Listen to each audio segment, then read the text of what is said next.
all, welcome to this. We're back. Not as many people as we thought we were going to have. Chase isn't going to be here. We're not sure where Chase is. We're hoping he's okay. But Markeem should join us shortly. But that's fine because I have an apology to make before we all get started because we have a ton of shit to talk about. But so this is what happened. I said that Sean Ross Sapp because I saw a post because I don't follow Sean Ross Sapp. I simply saw a post, misread what the post was. This is what I thought happened. I knew that he had said he was not going to be at the press conference after the Royal Rumble. Of course, after the Vince stuff came out, which we're going to talk about, a lot of people kind of questioned that. I did not see the reason why he was not going to be there. I did not see the reason he wasn't going to be there until probably late Friday, maybe really early Saturday morning, which was a personal reason, which I completely understood. And I thought at the time that I had tweeted, and I guess I didn't, saying pretty much I completely understood why he wasn't going to be there, all of this stuff. But there was one caveat to that. There was another tweet that I had seen, which I completely misread. And what I thought he was saying was that even if he would be able to go, he didn't have the credentials to be able to get into the press conference, which I thought was silly because anybody that knows him, that'd be just like Dave Meltzer asking, they would let him in. All we'd have to do was ask.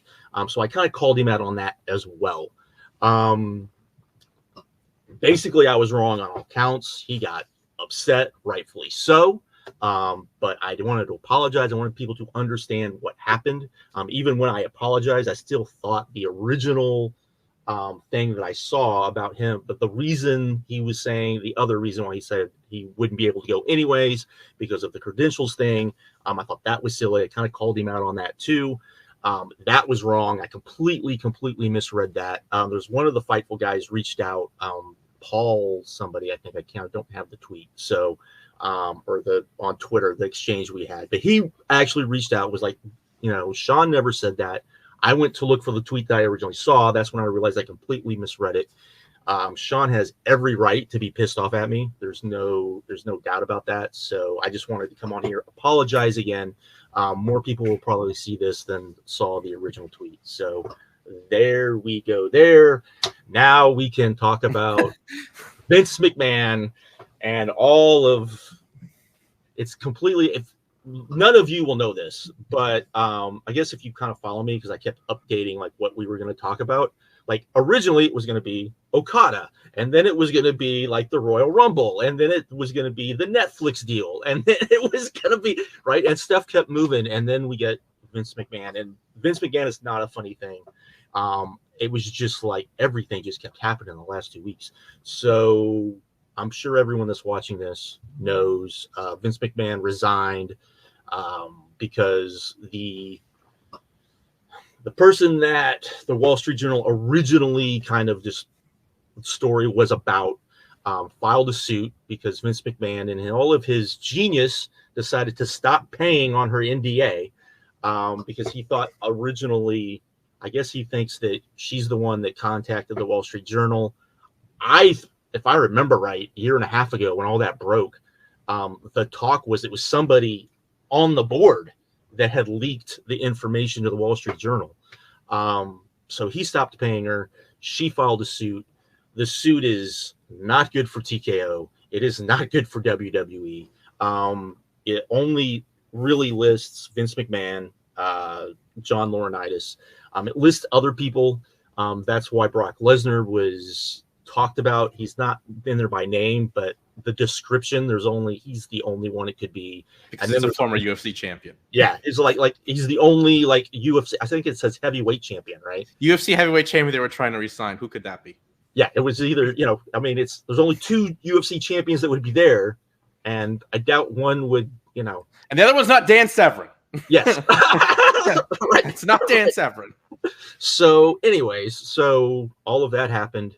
And so he was forced to resign. And then, so I will say that while I was shocked at what was in the lawsuit, I shouldn't say shocked. Yeah, so I was shocked. I wasn't surprised at a lot of the stuff in the lawsuit. I think a lot of us that know Vince McMahon, know the Ring Boy story, know the Snuka story, know the steroid scandal, and you can just keep, really understand what happened with the Montreal Screwjob, understand, the Owen Hart stuff, and you just keep going and going and going and going. I don't think this surprised anybody. I think you just was shocked, kind of thing. So, what would you say to that? I think when you read the details, like they were horrific and horrible. But if you know Vince McMahon and you've watched the product for 20, 30 years as much as we have, the way he behaves on that screen is kind of how he behaves in the boardroom, clearly, especially when he was forcing himself on women on the SmackDown or whatever it may be. He's doing the same thing behind the scenes, and obviously was basically making this woman who's came up with and named herself Giselle Shaw, and she was trying to come forward as well. There are other suits out there for Vince McMahon that we don't know those women, and if they're going to come press forward and actually put the charges on. As Marquine there's joins, seven. There's 7 other NDAs. That's the thing. Yeah, there's a lot of NDAs. So I wasn't too surprised, but it's just more the timing of the lawsuit, because this came out on a Thursday when 48 hours before it was TKO announcing this $5 billion deal with WWE going to Netflix starting in 2025 in the US, Canada, Latin America, and the United Kingdom. So that was the thing, and it's just really reprehensible stuff, especially considering they kind of kicked this man out of the board, and then he forced his way back on, and he somehow survived. He proved he has had 9 lives, which we all knew he kind of had. But with the details of this story and him officially, being forced out by TKO, whether there may be some lawsuits coming for TKO or just to avoid any of that pressure, whatever it may be, TKO kind of had to force Vince out. He's now out, and I just don't see him coming back in. But yeah, the details were reprehensible. There's text screenshots in this filing, which is really hard for Vince or any attorney to kind of combat against. And then we'll just wait and see what happens with the suit going forward. And if other suits are pressed, because as you said, Josh, there's like 7 other NDAs. Okay, I'm gonna reset my mic real quick. But Martine, tell us. Welcome. Go. Yeah, what's up, y'all? Can y'all hear me? We can hear you.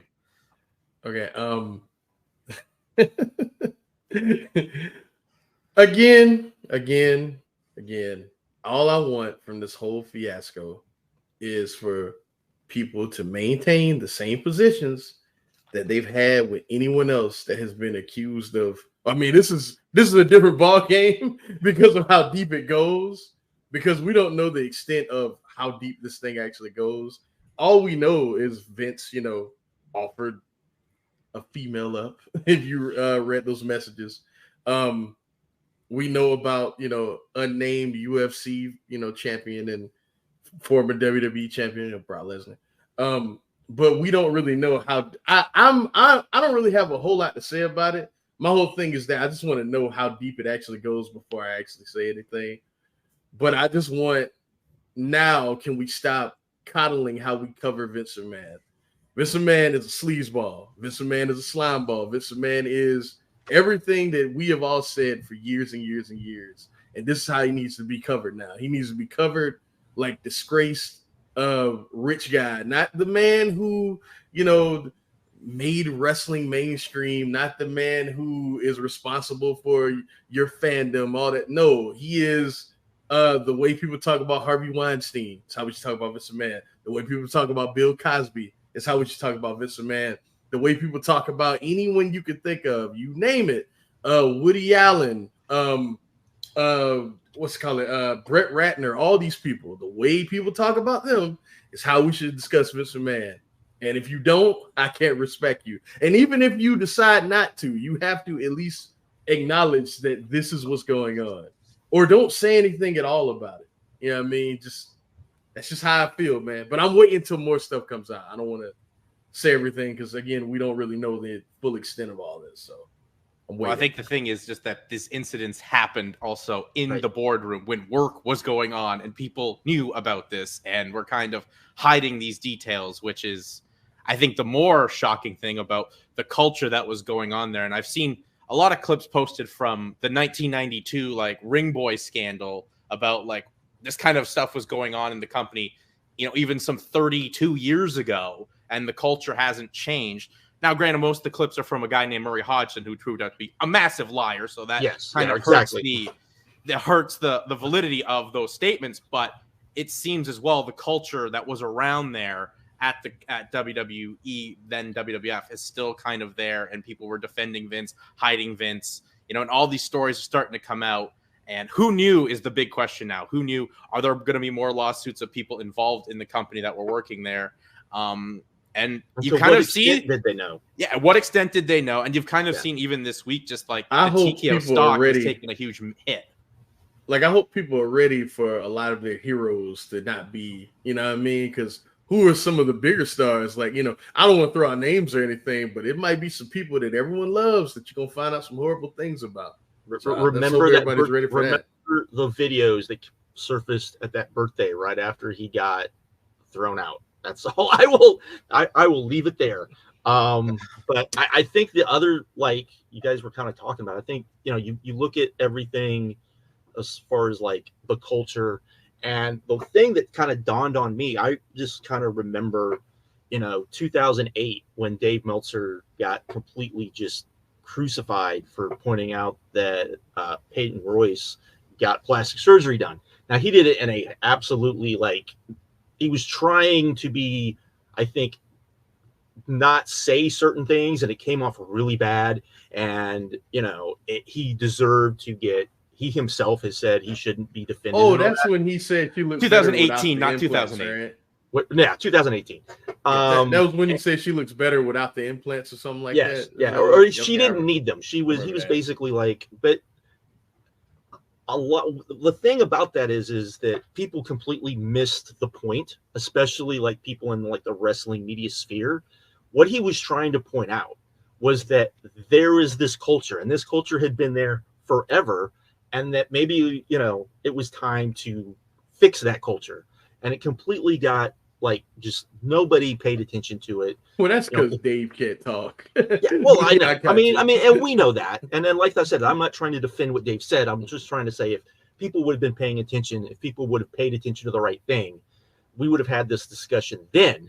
And then maybe by the time, you know, you start getting like Triple H at these like the NXT press conferences that became, you know, before the WWE like regular press conferences, there would have been more of these questions about this. And unfortunately, we didn't get that. And I think that a lot there's I'll talk about this later, but I think that is part of this. There's just so many like levels. And, you know, we know, like, if you go online, you can kind of see people have done detective work, kind of figured out like who the unnamed people are. And yeah, I mean, I would say get ready for maybe some shocking things. And I think people really need to take a step back and not just look at like the culture. I've heard a lot of people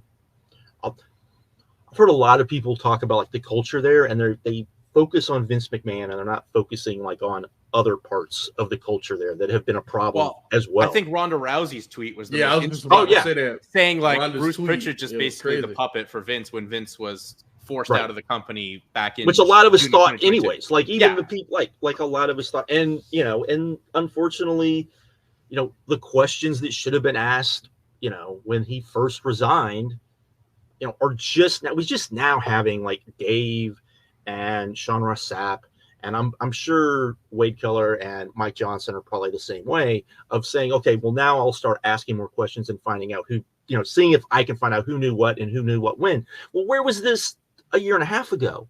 Especially when, like, and I'm not trying to make Stephanie McMahon a martyr when I say this, but, you know, that timeline of her leaving or her resigning, I've heard people say resigning, which, you know, she resigned, and what was it, 2 weeks later, that hit piece came out, which was like, no, she sucked at her job, and it was, you know, she was fired and asked to leave. And and then she ends up coming back. You don't do a hit piece like that if you don't think she's coming back. And I think that people need to like kind of focus on that, because that was all Nick Khan. That was Nick Khan 100% and his people. And people need to focus on that a little bit more. And people need to focus on just everything that happened. And I don't want to make her a martyr, because she went out there when he came back on SmackDown. I was like, welcome my dad back and all of that. So I don't want to make her a martyr. But I think that in the bigger picture, you have to start asking those questions, because all of those little things that a lot of people, I think, are glossing over, a lot of that are either aren't remembering or just aren't asking the right questions, right? Like there's a lot of, I would call them journalists that are in the kind of wrestling sphere that remind me when I was, some people know this. I went to the University of Texas. I studied journalism at the University of Texas. I was in the journalism program. Juice can probably talk about this too.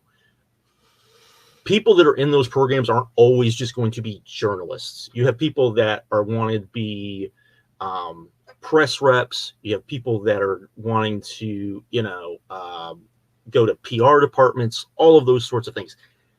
They remind me of those people, because those are the people that were really bad about not asking questions, or not asking questions, not being inquisitive. They would just take the information they were given, and they wouldn't try to look past the information they were given and be like, okay, well, here's this context to the context of everything, and trying to like put things together. And like I said before Marquine came in, we have when it comes to Vince McMahon, you have, going all the way back to the 80s, these scandals that he ended up surviving. I didn't even bring up Rhea Chatterman. There's that too. That is the one I've literally been watching back, and I'm like, I watched the Geraldo show she was on with a bunch of other women, and it's like she's the only one that has seems like has a valid case, didn't speak up. Everyone's like, well, why didn't you speak up? Granted, this is 1992, so 32 years ago, but she has a valid case, and because it's wrestling, I don't think the media took it as serious as it was, because it's if David Stern or Paul Tagliabue had done something like this, massive news story. We hear about this. Yeah, you hear about it forever, right? Exactly. But because it's professional wrestling, and wrestling back then, 32 is a comic book character, comic books basically. It's not taken as serious. But now you look at the coverage of this story. It's leading certain news broadcasts, whether, one of them I know was NBC, which is also a partner of WWE, which is kind of crazy. It was a lead story here in Canada on the CBC, the national news. Dave was on there, right? Yeah, Dave was on there. Yeah. John Pollock's done some hits for CTV, which is another big news outlet here. This is a massive story that we still don't even know the full ramifications falling out, because it's not even been a week yet. But on your point on Stephanie too, she's on that committee that did the independent investigation to bring Vince back, and they found no wrongdoing. Well, clearly there was wrongdoing. Or well, I should say this.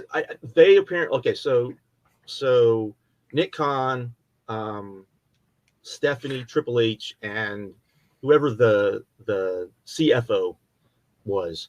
Apparently they weren't on that committee. It was the other independent board members that were on that committee. Some of them quit while that investigation was going on. Not even before Vince forced them out. But so I think that should be noted. But I think the other thing about that is that even whatever they found, it seems like a sham anyways. One of the that this woman says, now WWE has come out, and this is one thing they really disputed, was she says she was never contacted. They say no, we contacted and never heard back. So whatever that is. But even so, there's definitely more here, and she says people knew about it. People knew about what was going on, and Dave Meltzer said something that I was like, that I think the light bulb has finally gone off on Dave's head, because Dave has been, I would say, the big four in the wrestling media. I think the original story broke. Everything happened, and they just dropped it, and they didn't just continue going after it, and it bugged me as much as all the press conferences and people not asking questions, them not just finding out what was going on. And I think Monday, Dave did a show and he talked about the fact that he was talking about somebody that never even worked in WWE. And they were like, Dave, you're being naive. This person said basically that I knew all of this. I would imagine it's probably more like I knew things like this, so none of this like shocked me as much as it did the rest of you. And I think that says a lot. It was somebody that, you know, was in the wrestling business, had friends that worked in WWE, especially the high level. And I think that's a big, that says a lot. And so apparently they're all on board now and they're all asking questions. But again, you know, it would have been nice if a year and a half ago this had been going on. So I think top to bottom, you have all of that. You know, now, you know, people are asking about Errol Emanuel and what he knew, you know, which, you know, to me, that does fall back on those board members, because what did they tell him? You know, and people keep pointing at that the SEC thing where they were like, yeah, Vince McMahon is a liability. And people are like, so they must have known something was coming. I don't know if it was that or if it was just like, hey, there's 7 other NDAs and one of these is worth $7.5 million from 2014 or whatever it was. So if any of these women step forward, he's a liability. I wonder how much of that it is and not just that they knew something was coming, you know? Well, you could kind of tell, like, once, you know, Endeavor bought the company, they kind of were just distancing themselves from Vince anyway. Right. Like, he was kind of put in the back, didn't really say much. Like, we just saw him on Tuesday at the New York Stock Exchange after the Netflix deal, and they named, you know, The Rock to the board of directors there. That's the last time we saw Vince, which no one's even talking about, because they're trying right now. I saw like Endeavor. That is the big story. They're trying to. Oh, we got The Rock. We got The Rock, and he got his name. It's amazing, isn't it? And I'm like, there is a bigger story. There is a lot of questions still going on. There was a bigger story when they announced it, because you had the Netflix deal, and then, but we'll get into that too. But yeah, I mean, that was it's crazy to me that we come to this, but. You know, hopefully everyone has kind of learned now. It looks like he's gone. He's not coming back. He can't come. He can't force his way back. There's no way he can come back. Yeah, there's no way unless something really crazy happens. What do you think? Because of course, you know, the Wall Street Journal named Brock. You think even if they because this is going to get settled. If it gets settled, do you think then they bring back Brock, or is Brock just done? Nah. I think Brock is done. I don't think you bring back Brock. I think Brock is done, but it's wrestling, right? Never say never. I know, that's the thing. As time moves on, people will forget about this. Yeah, I thought I'd never see generation Hulk of Hogan fans, again, so I guess and you can bring Brock in for something like down the line, because apparently they were supposed to bring him in at the Royal Rumble, but obviously you could not bring that man on television with his, you know, name basically being thrown in there as being, you know, the former UFC heavyweight champion who was involved. Then my camera comes unplugged. I'm sorry, hold on. You're fine. We can hear you. So yeah, like that's the thing. And as well, I think one of the things for me is like Slim Jim was like, we're out. But then once Vince was gone, they're like, we're back in. We're back. So and then they featured Slim Jim. That was like, I haven't watched the WWE pay-per-view in a long time. But that seemed like we're sorry. So we're gonna like they're featuring a lot of more sponsorship, obviously, which is, I know, something that Nick Khan talked about. But like that's the one sponsor. So, but I think my biggest takeaway was a lot of the media, even especially the wrestling media, was like, "Oh, Vince is gone. It's solved now." I'm like, "No, it's not. We're still where we were." I know. We'll get to that. We'll get to that. That Ryan Satin tweet was embarrassing. Oh, well, I mean, it's Ryan Satin. I understand that, but still, like, that is an embarrassing tweet. It's Ryan Satin. I mean, I saw other stuff that was just as, what I would say was not as bad as that, but you had people, you know, saying stuff like, "Oh, I'm glad this is over. Now we can, you know, concentrate on the Royal Rumble." And I'm like, this is not over. This is not over. Just the beginning. I said, and these were people that said they read the suit. I'm like, if you read the suit, I didn't read all of it. I just, you know, the highlights of it. But even if the people that read it were like, there are people in this company that knew something more than, and that's where a lot of this, like the culture stuff came from. I mean, if those people had read the suit, good on them. Triple H hadn't even read the suit apparently on Saturday. Like, let me ask you this, because we both went to the school for the same thing. If Cedar was in here, I'd ask him too. There's decorum when you're at a press conference.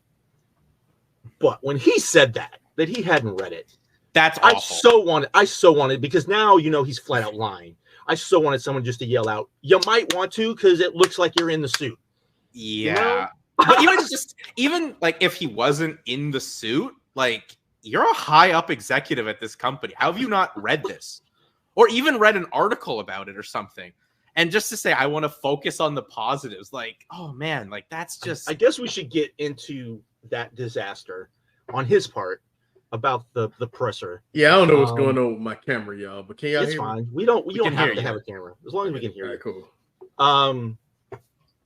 Because a lot of people have said that they feel like maybe the UFC side, the TKO side, set him up, sent him out there to fail. That's possible. I also think that they're used to dealing with Dana because most of these people are probably UFC people. So they're used to, Dana. And for all of Dana's faults, you could have thrown Dana out there and he would have done 1,000 times. Dana would have, but Dana's a master at that. Dana can spin a negative and make it into a positive. Right. Like we just saw it at the press conference at UFC 297, 2 weekends ago from that point. So that's Dana being a master. And Triple H, well, not. Like just man, why didn't anybody prep him? It was so bad, bro. But well, that's what I'm saying. Why didn't anybody prep him? Or if he's not going to say anything, just like let TKO release a statement and say refer to the statement. Right. Like, that's at least something. Yeah. Right. Yeah. I mean, people can still ask questions after, because that, if you watch any real press conferences, that happens all the time. Here's my statement, and then people ask this, still ask the questions because you got to ask the questions.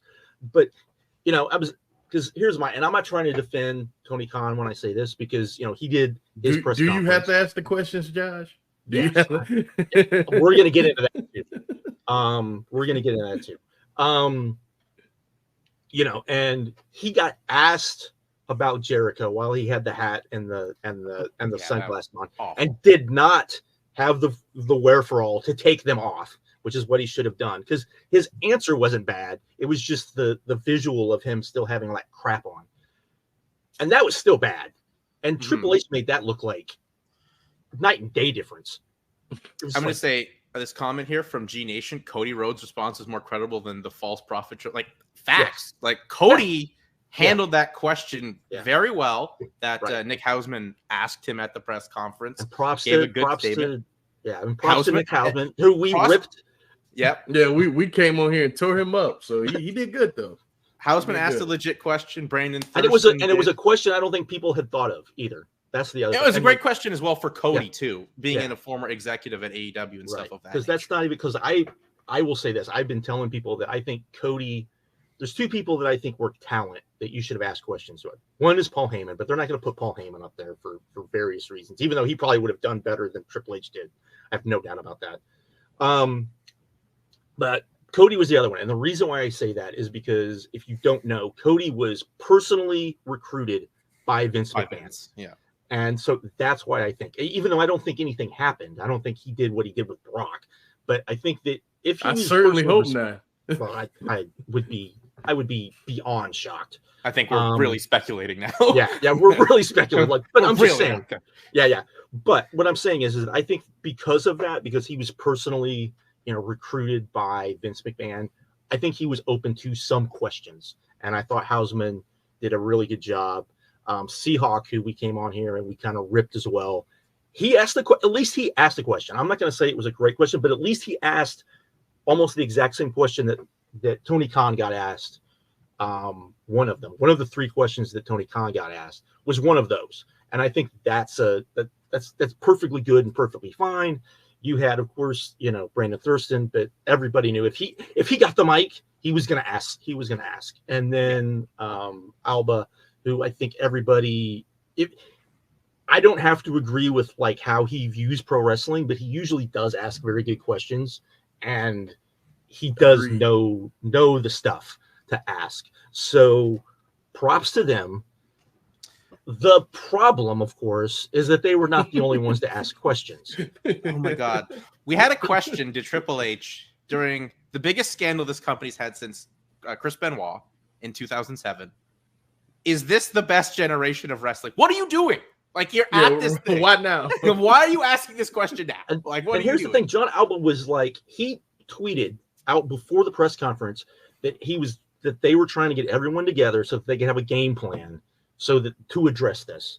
Yes. You have to. I put out a tweet, and I'm not trying to but I put out a tweet, I think the day on Friday, when a lot of the media people were getting kind of like butthurt because they were like, hey, why are you throwing me under the bus on this? I have no, and I'm like, no, you don't understand. It's been a year and a half. Nobody's asked these questions. Everybody right now is fair game until we get past this. And you have to understand that. You have to read the room, and you have these. Fucking hate. You also have Triple H availability. The people and how often outside do you get Triple H's availability in a platform like this where you have to ask him a question? You're not going to see him. You have to be an adult in the room. And if you're not going to be an adult, don't raise your hand and don't take the mic. The people outside of this thing that we love, they're the ones that have been doing all the work. They're the ones that have been digging in all this other stuff. And the motherfuckers that actually cover this and live and die by it, it's almost like we have a project to do and it's due the next day. And that's how they act. Now they're playing catch up when the motherfuckers outside of our bubble are the ones that have done all the work. That's why I'm not giving any of them flowers. Minus maybe Brandon Thurston, but like the rest of them, no, because it's been years. It's been 2 years now. Why are we? Man, I'm not doing this right now, but go ahead.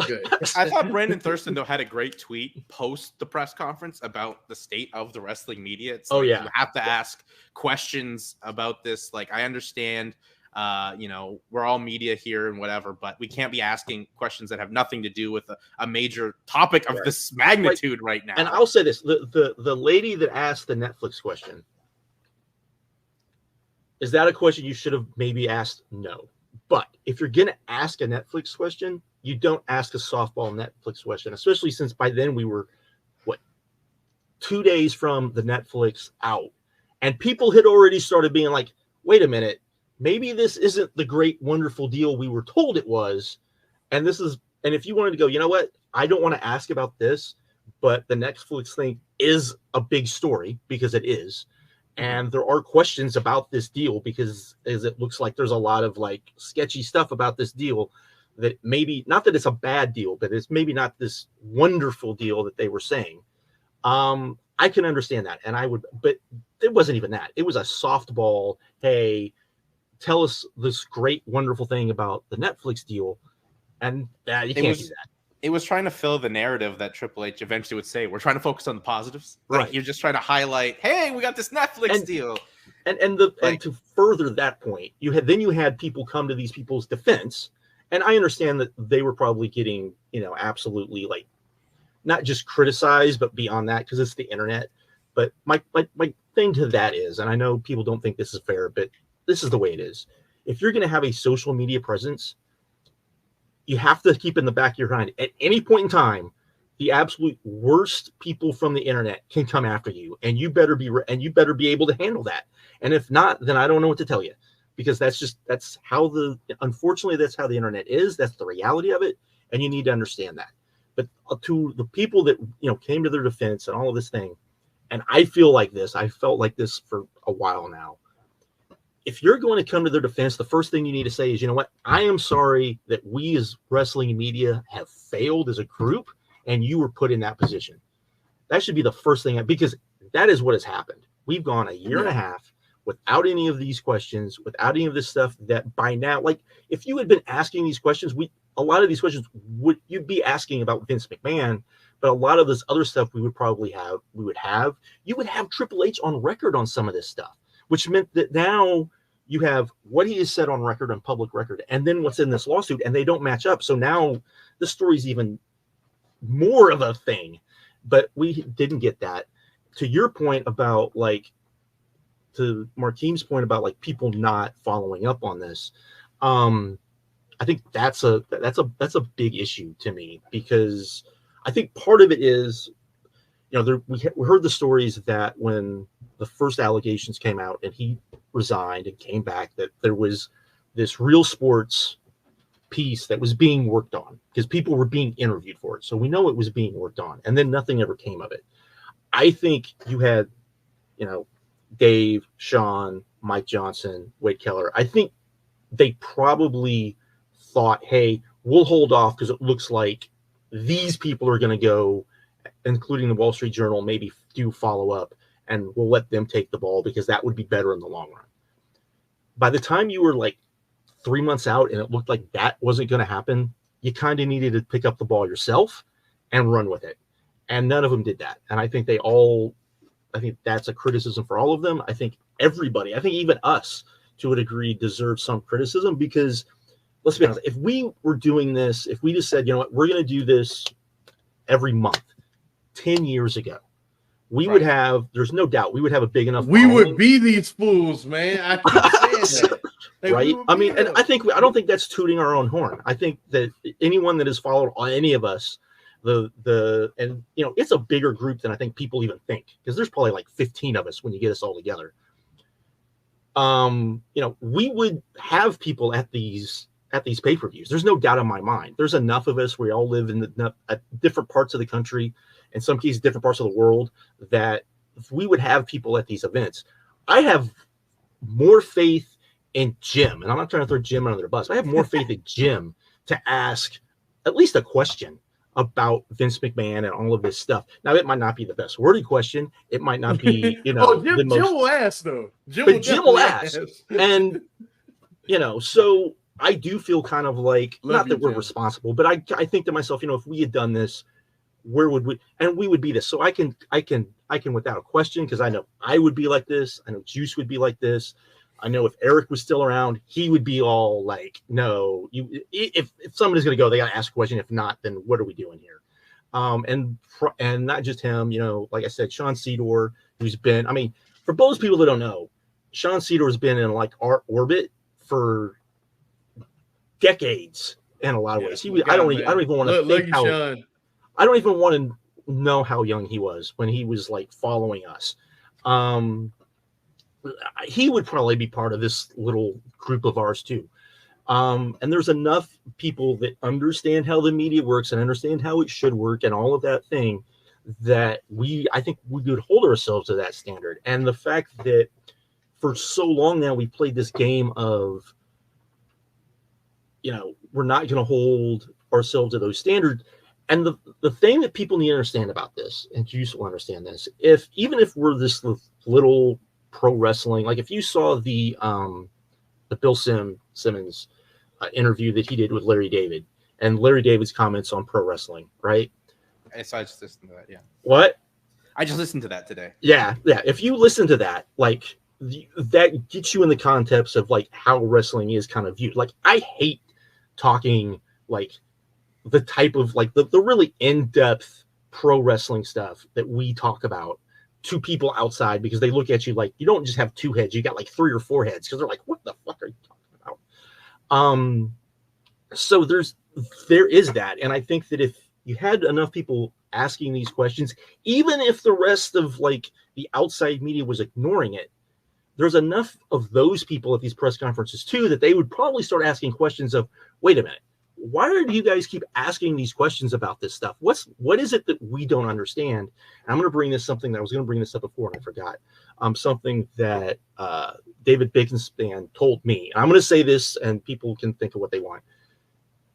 This would be the time to follow David Bixenspan right now. Now, later when he starts being himself, you can unfollow him. But right now, this would be the time to follow him, because he's the best at this. At what we're dealing with right now, he is, no question, the best at.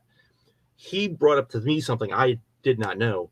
I guess during, not even like speaking out, where I'm talking about Me Too, when a lot of us were like, okay, when's the shoe going to fall? And when are people going to start coming after Vince? Because we'd all heard the rumors. We knew that at the very least you had casting couch stuff going on in WWE. At the very least. And he was like, no, there were like 7 women that went to the New York Times. They were being interviewed and they ended up backing off because the guy they were talking to didn't understand pro wrestling, and they knew that the guy didn't get it. And so it wasn't going to be to their benefit. And the Wall Street, you know, and the New York Times weren't reaching out to like the wrestling people to try to bring in to like educate themselves to understand. Crazy. I didn't know that. That's crazy. Because I mean, let's face it, this is a weird business. And if you don't understand kind of how it works, because I mean, it's a carny business, and it's a carny business in absolutely horrible ways, which we found out this week, and it's a carny business in like in some good ways too, which are like endearing. You know, you've got both of those, and if you don't understand it, you're not really going to understand how it works, and you kind of do need to do that. So yeah, I didn't know that either. I thought that was amazing. I think this story coming out now is better than the Me Too movement, because the wrestling side of it would have just kind of pushed this so far below. Oh, yeah. It would have been forgotten. Like Right. Harvey Weinstein, obviously, you know, massive Hollywood executive, him being the forefront is huge because, you know, Right. people watch movies. People know these actors and actresses, more so obviously actresses, and they feel like they know them more than, hey, wrestling, that's stupid, basically, is how the rest of the world looks at this bubble. But now with how this story broke 48 hours after a massive deal for that company, I think is something to spread some light on what's going on in this company, what's going on in this business. I mean, I think the timing right now is right, as sad as how long as it's taken, but I think the timing here is key for some serious work and look to go into this, and that this company has now been sold and has actual business people that have to deal with it. It can't just be Vince McMahon.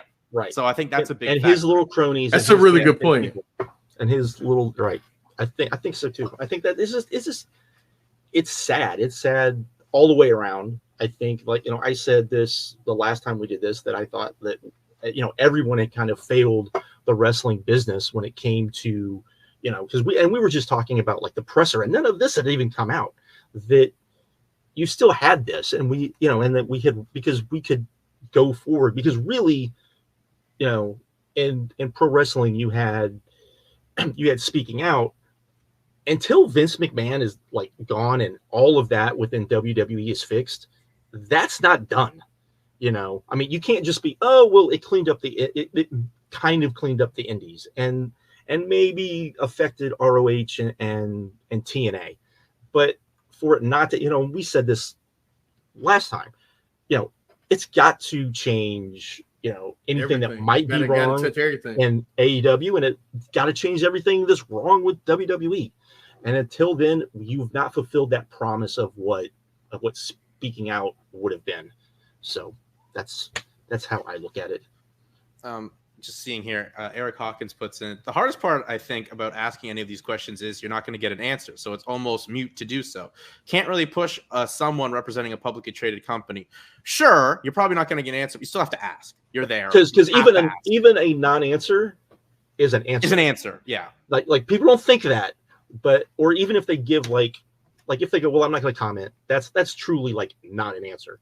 You usually don't get that, though. You usually get some convoluted answer that's a non-answer, but then you're like, okay, you can dissect what they didn't say, and that helps. And that's like, yeah. So that's why you have to ask an answer. Even if you don't get an answer, that's still an answer, and it allows you to add things as things go along. So yeah.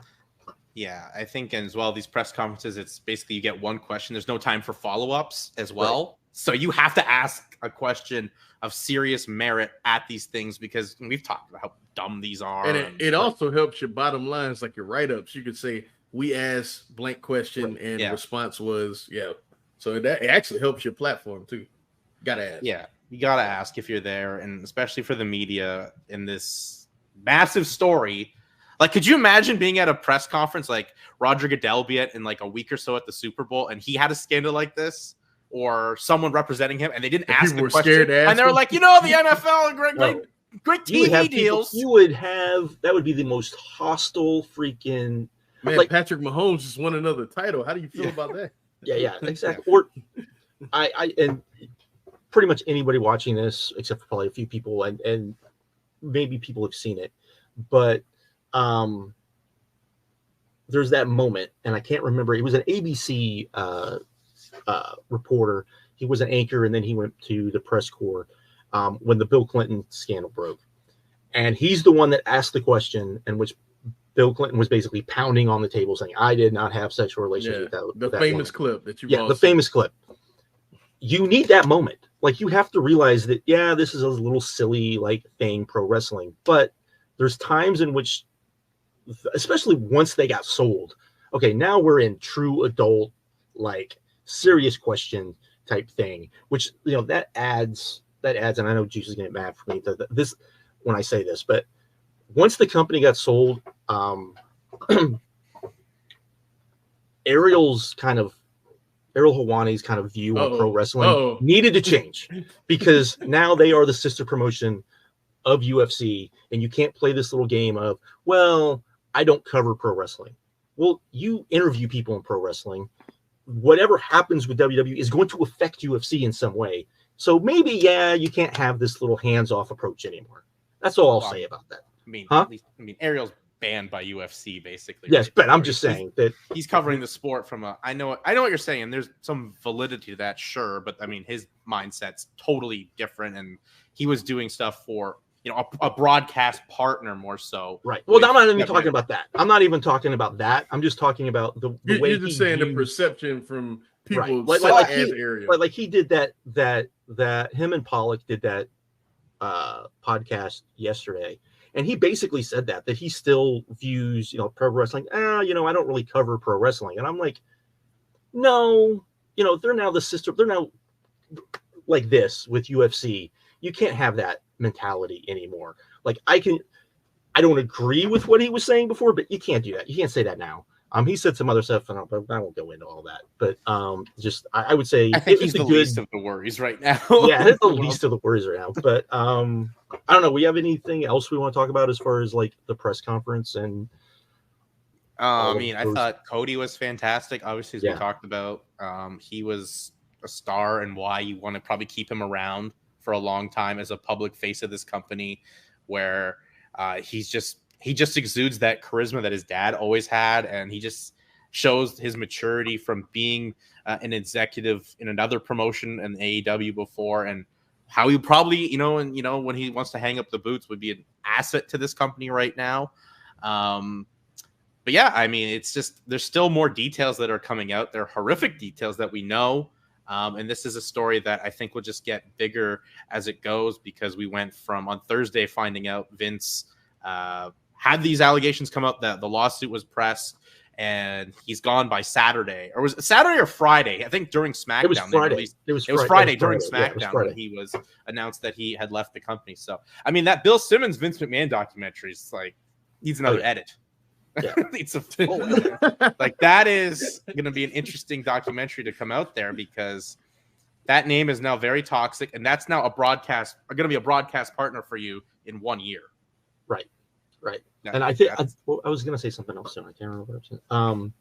When it came to, just because we're talking about this, does it annoy you as much as it does me that you had people pretty quickly be like, oh, this is just a Vince thing, and let's not talk about like Triple H or Nick Khan specifically, and kind of like protect them. I got tired of hearing they didn't have anything to do with it. I got tired of hearing that, bro. I read that so much, man. Well, if you think that, then you did not read the suit. I'm just gonna say that. If you think that, exactly. But, like, I will say, I don't know about Nick Khan, how much you put Triple H in a hard spot. I got tired of reading that too. That the man that had a terrible press conference is definitely somehow involved in this at some point, potentially, because he's been a higher up at this company for, I'd say, 15 years now at this point. I mean, and it's not just this, it's think about it. The Build-A-Mott stuff, right? The Build-A-Mott stuff, which if you know about that was pretty much, he had to get rid of him, because he had kind of protected him for a while and then had to get rid of him. Then you had the Velveteen. Bill's history too, going to Deep South as well. Yeah, I mean, and then you have the Velveteen, how he handled the whole Velveteen Dream thing, which was horrible. And then you add Riddle now, which, I mean, how that was horribly handled. And there's a pattern there too. And people need to, like, it's not like Vince McMahon pattern, but you have to kind of, and that doesn't even get into like the stuff when he was still a wrestler, because you could bring up, I won't bring up some stuff, but you could bring up Montreal for sure, because even he admits that was his idea. And he's very proud of that idea. I'll tell you that. And he's very proud of it too. Yeah. And you can go back that far and just see everything that happened, and it's kind of crazy. And it's kind of like, I'm like, why are you like, I get why people want to protect him, But at the same time, you have to kind of take a step back and go, okay, even with him, there's a pattern. And so I think that you have to kind of go, okay, I don't think it's unreasonable to say is his days numbered? Is he the next one to fall? I would think he would definitely be a name that has a very severe chance of falling, because I don't see Nick Khan going anywhere. If he has something to do with it, sure. I don't know how much Nick Khan has to be involved with this, because he's only been with the company 2 to 3 years. Right. And I think Endeavor sees him as such an asset for this company with the connections he has in the entertainment field to get them, bigger distribution, bigger sponsorship. I think Nick Khan's job is safe. That they find out that he somehow knew. Yeah. We'll say that. If he knew for sure. Or at the very least, they go, okay, we'll employ you, but you can't be on the board. Yeah, or a suspension from the company or something of that nature. Right. But I mean, Triple H has been here, as we said, like 15 years. He's got a deep history of this. He knows the wrestling business too. So he's someone that I can see them maybe putting very accountable. And I know a lot of fans or people that follow the product are like, no, not him, because he's making their product much better. But this is once again one of those things where you have to put your fandom card and your hat away and look at this from a serious side, because a woman's life was literally ruined because of Vince McMahon, and who knew what happened. I mean, the charges and that's just the only woman we know about. So that's and the thing is, even if you want to say that, okay, everything is alleged, those text messages are damaging.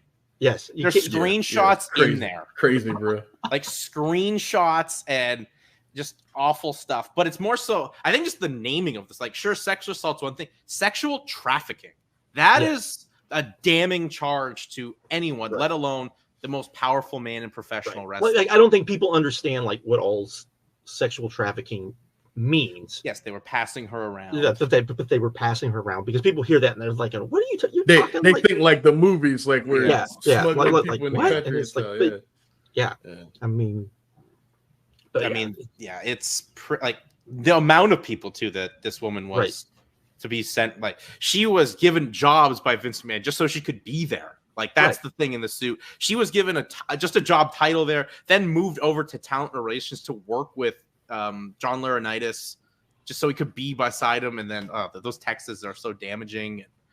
Oh man, horrific. And I didn't even bring up this. You have the Massaro stuff, which now looks way different. Yeah, Jesus, as well. So I mean, it's just all bad. And I think if hopefully people like start looking into it, being a little bit more, like you said, their fandom going back. Like I said, I mean, and we're fans too, but we all came on here and we were like, with like Chris Jericho, if any of that's true, then we all said, maybe even Tony Khan has to go. I mean, we all said that. So it's not like we're being this or that. Which, by the way, I want to make a point. AW putting Chris Jericho still on television now, insane. Like, in the midst of this, what's going on with Vince McMahon? How are you putting? But you don't have an allegation. You have Hausman being. But you can put out a statement saying we're conducting an investigation or something. But what like that. On what? You don't even have an investigation to do.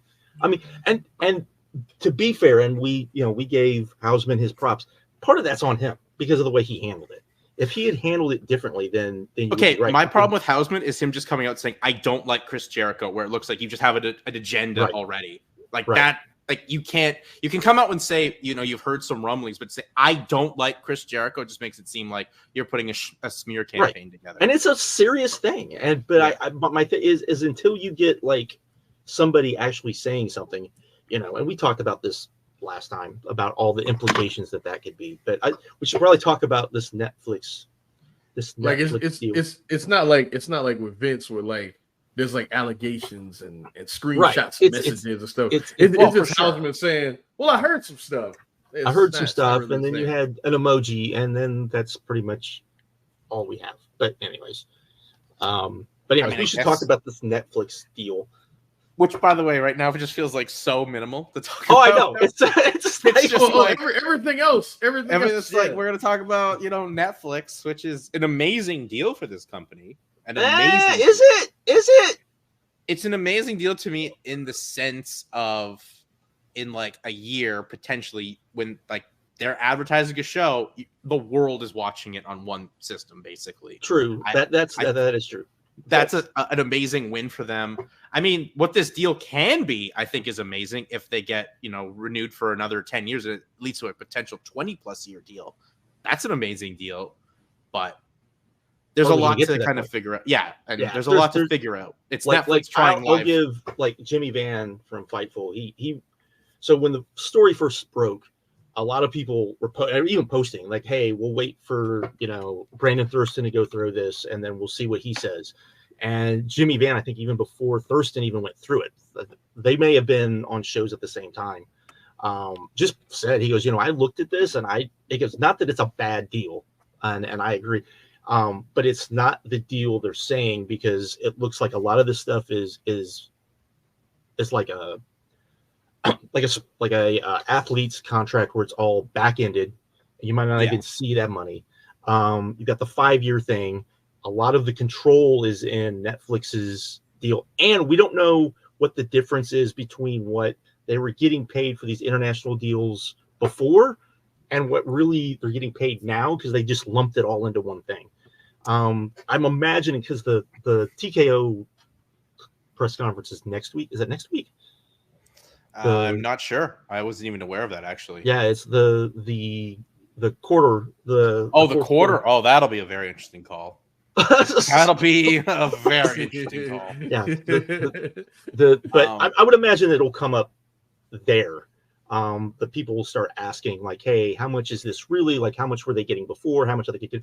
We don't even know if this does or does not include right now. Like, once the India deal comes up, does this just funnel right into, and they don't get any extra money for the India deal? Same thing with the Saudi and the Middle East and Northern African deal. Like, there's a lot of this like stuff about this that we don't know, and until we know this, you don't know how really good it is. And just from a fan's perspective, looking at this and not trying to get all, because none of us are business people, I do wonder how it's going to affect them, in the sense that I know people keep looking at the NFL playoffs and how much what they were streaming.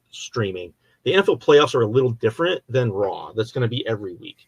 And and that was one game. Yeah, and that was one game. And it was one game. It was a game that went viral because of how freaking cold it was, and and Taylor Swift and everything else.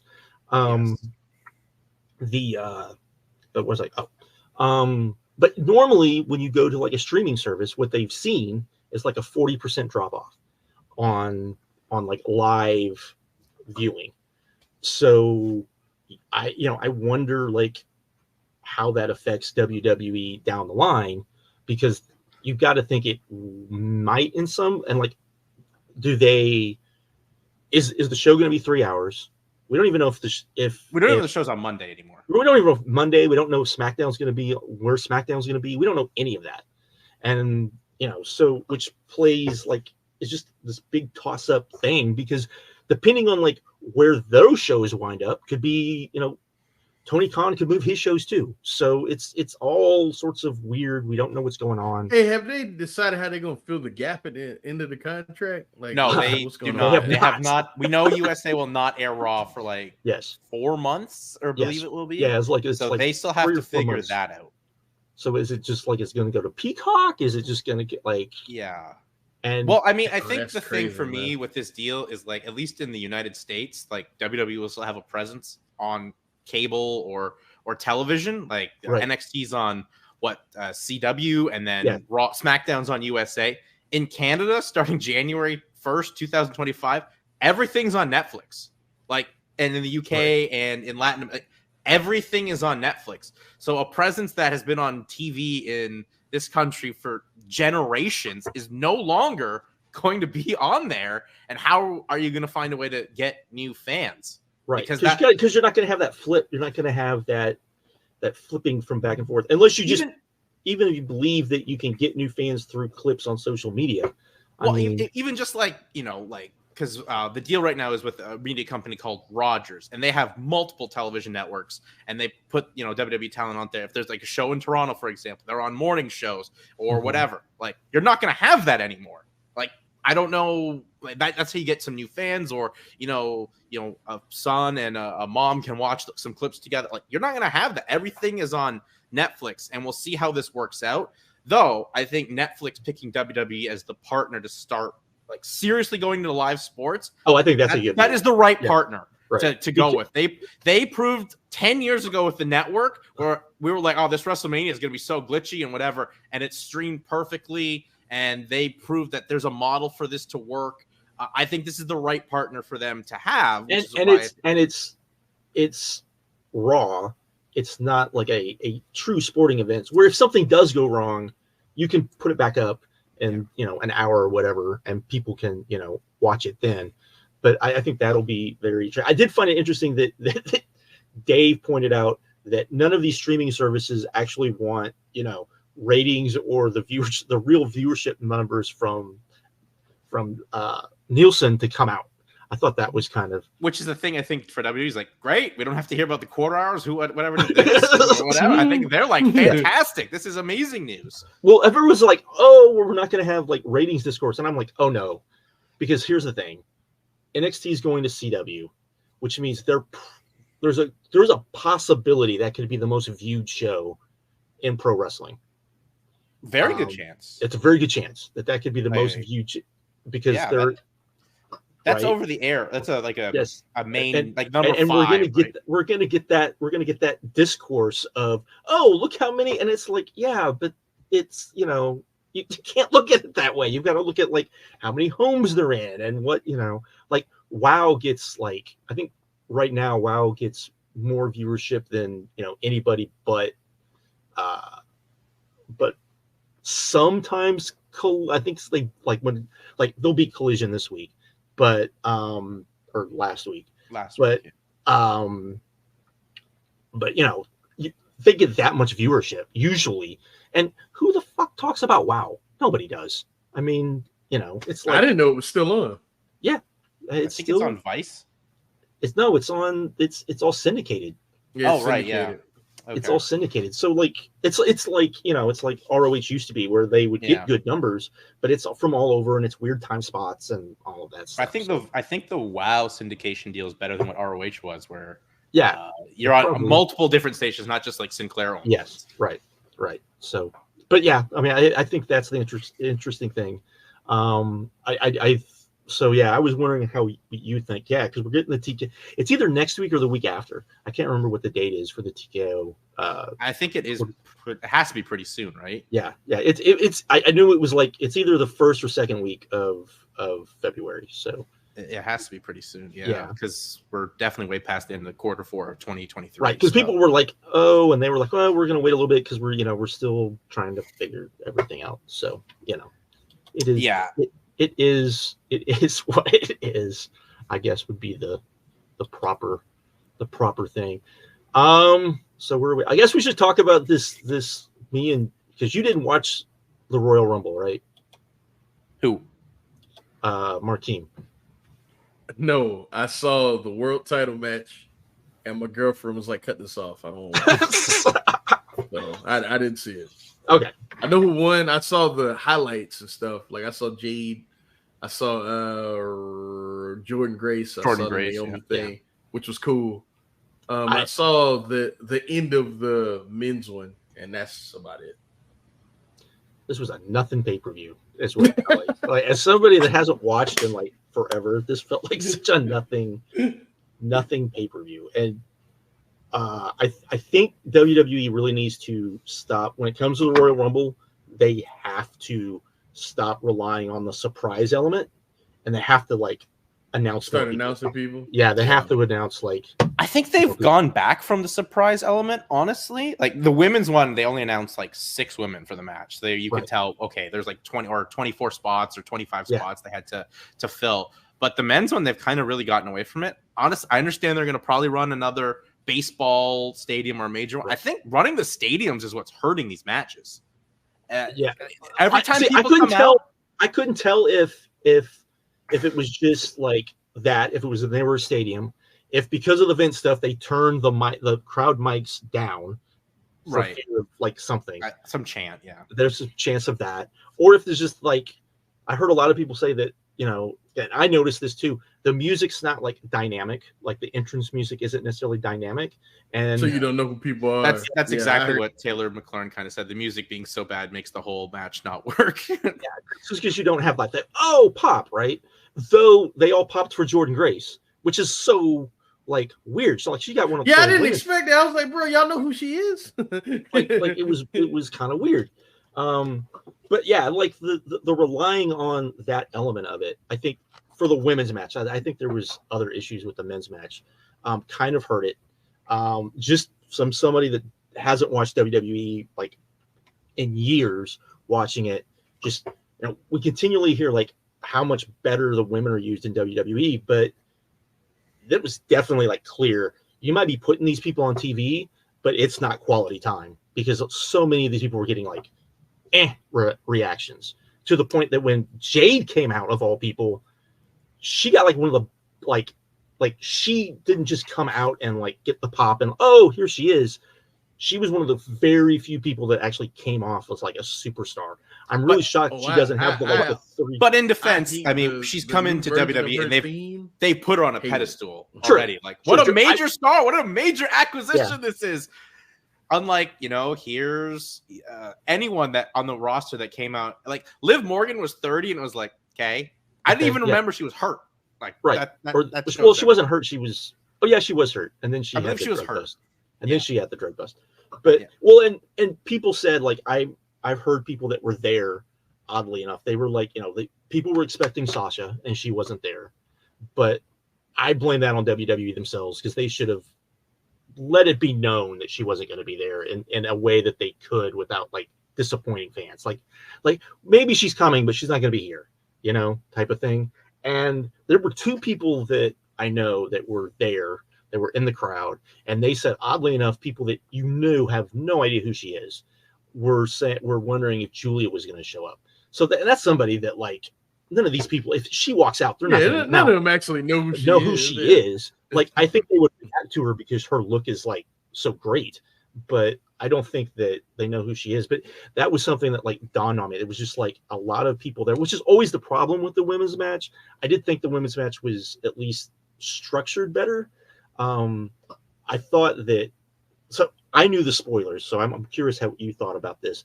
The heavy-handedness when it came to Nia Jax and her like throwing people out and then being like, she's so dominant and so this and so that. I knew what was going to happen. So I was like, okay, so this is setting up Jade. When you were watching it, did you notice it or was it just like, what's going on? Or, I mean, you kind of noticed, you also knew they were kind of trying to make Nia come across anyway as a big monster threat, especially coming out somewhat late in the Rumble match where it's like, she's got a big chance to win this match.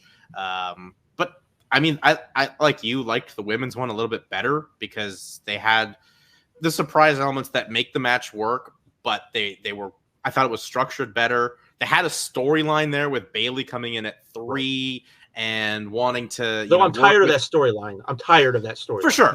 For sure. But they had a storyline. They had an element to it. I like the build up to the Rumble itself. I did like for the men's Rumble. I was like, I like a Rumble where you have a lot of contenders and you're not 100% sure who's going to win. I mean, unfortunately, this Rumble ended up ruining their WrestleMania, but that's another discussion down the line here. But yeah, it just didn't like. I also think doing 2 Rumbles kills these crowds. Those are 2-hour matches. That you've just all the excitement of like, surprise and whatever in one, and then you have to wait, a couple hours for the same thing. I'm going to do this again, and then they don't deliver on the men's side always. Yeah, right. And it's just and I think like watching the women's, it was noticeable to me that Jordan Grace came out and was like looked and acted more of a star. And I like Jordan Grace, but I would have never put Jordan Grace on that level of her coming out, looking and acting like the more than like 80% of the women that were on here. It was like, and part of that I'm sure is, they let her shine a little bit, but it wasn't like they let her like super shine. I don't even think she threw anybody out, did she? But she was in there for like 20 minutes, which is good. Yeah. And she I will say this, she did things while she was in there. My biggest complaint with Jade was she went in, she kind of eliminated, and then they like did the thing, and then she was like gone. It felt like forever before you got to like the end part. And I was watching it going, this is the thing that worries me about Jade with her being in WWE, because I don't think anyone's going to say that she's not limited when it comes to like in ring, but she is very much like female Goldberg. Like it has all of those things that Goldberg had. Has the look, like you're like, who is this person? Has the attitude, has all of those things, and like Goldberg, maybe not the best in the ring, but you can book around that. Like you don't have to do that. And I felt like they came in, she's limited. Okay, then like lay there on the mat for like 30 minutes and not do anything. And I'm like, that's not a great way to use her. You know, she should be like eliminating a lot of people, not just, we eliminated Nia Jax, who eliminated all these people. And I'm like, why didn't you just have her come out earlier? Yo, you know, I used to get on Tony Khan about this, Josh. You know, I'm like, yo, she's Goldberg. Just let her be Goldberg. Let her never sell. Right. All that stuff, man. Absolutely. Right. And listen, when she was in there with like Becky and she was in there with Bianca, just the difference. I'm shocked because they pushed her as like such a star that she didn't debut with a 3D graphic. That shocked me. I would have thought that she would have been one of the ones, okay, we're giving you a 3D graphic because that's the, nod to the fans of this is a tippy top. Right. Yeah, this is a big deal. I was kind of shocked about that. But yeah, I thought the women's match, I didn't think it was great. I thought it was okay. But it was, or I would say pretty okay. But it went on forever. There was stuff in it, but it was just kind of there for a large portion of it. So I think they just miscued the time with the big moments of like big people. Yeah. Like Jordan Grace came in also, at like 5. The way they had it set up too. I heard people say that too, that the way that like people couldn't like tell like who was coming out because of the way it wasn't even a ramp. It was that snaky thing. Yeah, that they do for the stadiums now. Yeah, and it was like, what? I don't like that at all. That's just comes off. I don't mind that, but maybe it's just how Tropicana Field's set up, which we always hear is like the worst stadium in baseball. Maybe it's the worst stadium. Well, did you see the seats that were facing? Yeah, so if you're on the floor instead of looking at the ring, you had to like shift your body to look at the ring. Like, I mean, yeah, that's crazy. But yeah, I mean, whatever. I like the men's rumble to an extent, but it didn't feel as big as it should have with the amount of contenders they actually built up for that match. But how much of that was because of that stupid 4-way? I would agree with you, but I didn't see the 4-way. But it's the problem I have with. I mean, they had 4 matches on the show, and 2 of them were rumbles, which I didn't like. But like. I can't. Yeah, like you had. Okay, so beyond how the match was, you had AJ Styles, you had Randy Orton, and you had LA Knight in that match. Yeah, that's 3 people that you needed in the Rumble. Looking back on it, you needed those 3 people and maybe for sure Orton. For sure, Orton you needed in there. Right, you needed in that match, and you didn't have it. And on top of that, I mean, and that match wasn't bad. It was very WWE. Yes, it was, Josh. Don't do that. Well, no. It was tropey. It was the thing, and so it was boring because it was tropey. It's just a match where the result's going to happen because we're still 2 months away from the 4-way I've ever seen in my life. So slow. Yeah, it was slow. And everything was so telegraphed. Oh my God! If Solo Sikoa jumps a rail one more time with a hoodie on, I swear to God, how many times are you going to do this? How many times are you going to do this, man? But yeah. And then, man, it was so boring. So that was like now the Owens match was, I thought, good. I saw that. I mean, Logan Paul is a great asset to this. Yeah, company. like it was good, but I mean, as hurt as Owens was, it wasn't like as great as everyone had hoped to. But it was good. But I mean, and I'm not trying to like compare, but just this is the thing, and I'll talk about this later too. that it would have been like that match, which was was like by far the best match on this, was like would be maybe the fourth best that was on that night's Collision, which nobody watched, but was like the fourth match on like that. You can't do that on a pay-per-view. I don't think. I think especially when End of the World, or what was it, right? End of the world, world's end. World's End was, as far as an AEW pay-per-view was not good. Was not good at all. It blew this away. Blew this away.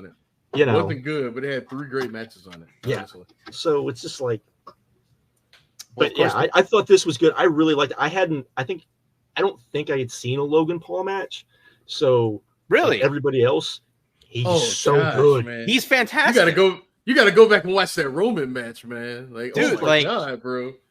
This is a huge acquisition for WWE. I mean, this is an actual legit like celebrity in today's day and age and he's fucking amazing. Serious. Like on top of that, trains with like Shawn Michaels, gets it. And every match he gets the heel cadence. I can't believe this company brought him in as a babyface first.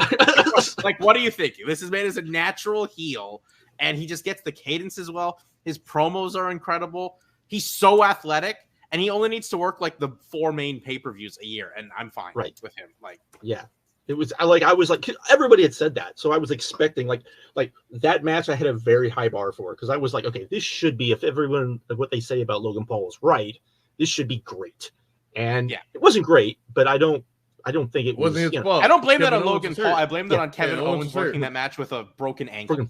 And whatever's wrong with his arm. Like so I'm not like I completely get that. I think for that it was perfectly fine. But like you said, then you go to the men's, and man, that men's rumble was not slow. Good. Slow.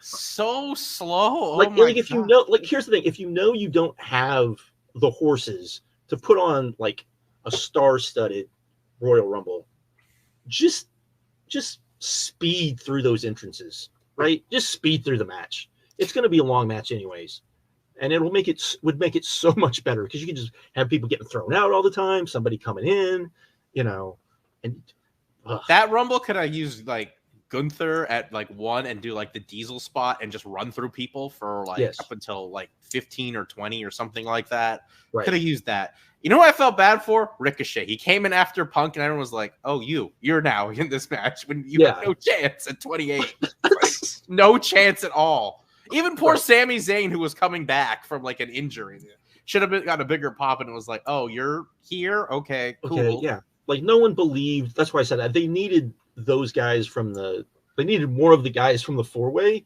in this match, because even if you were thinking, okay, maybe Orton, people will get behind AJ either good or bad, and people are into LA Knight. So you would have those people, and people would at least be excited because that's the thing with the Rumble. You have got to like get them excited. You got to kind of plateau and then get them excited again, then plateau. But I mean, as other people have said, they don't have Pat Patterson to come in and save them with the Rumbles anymore. Like they got to find somebody that can actually book them. So, I mean, and the biggest story coming out of it now is they lose CM Punk for 9 months at least now with another torn tricep, and he was supposed to be in a major match at WrestleMania, with Seth Rollins. So that really hurts their card because Seth as well as himself kind of hurt, but looks like he may have enough mileage to make it to WrestleMania.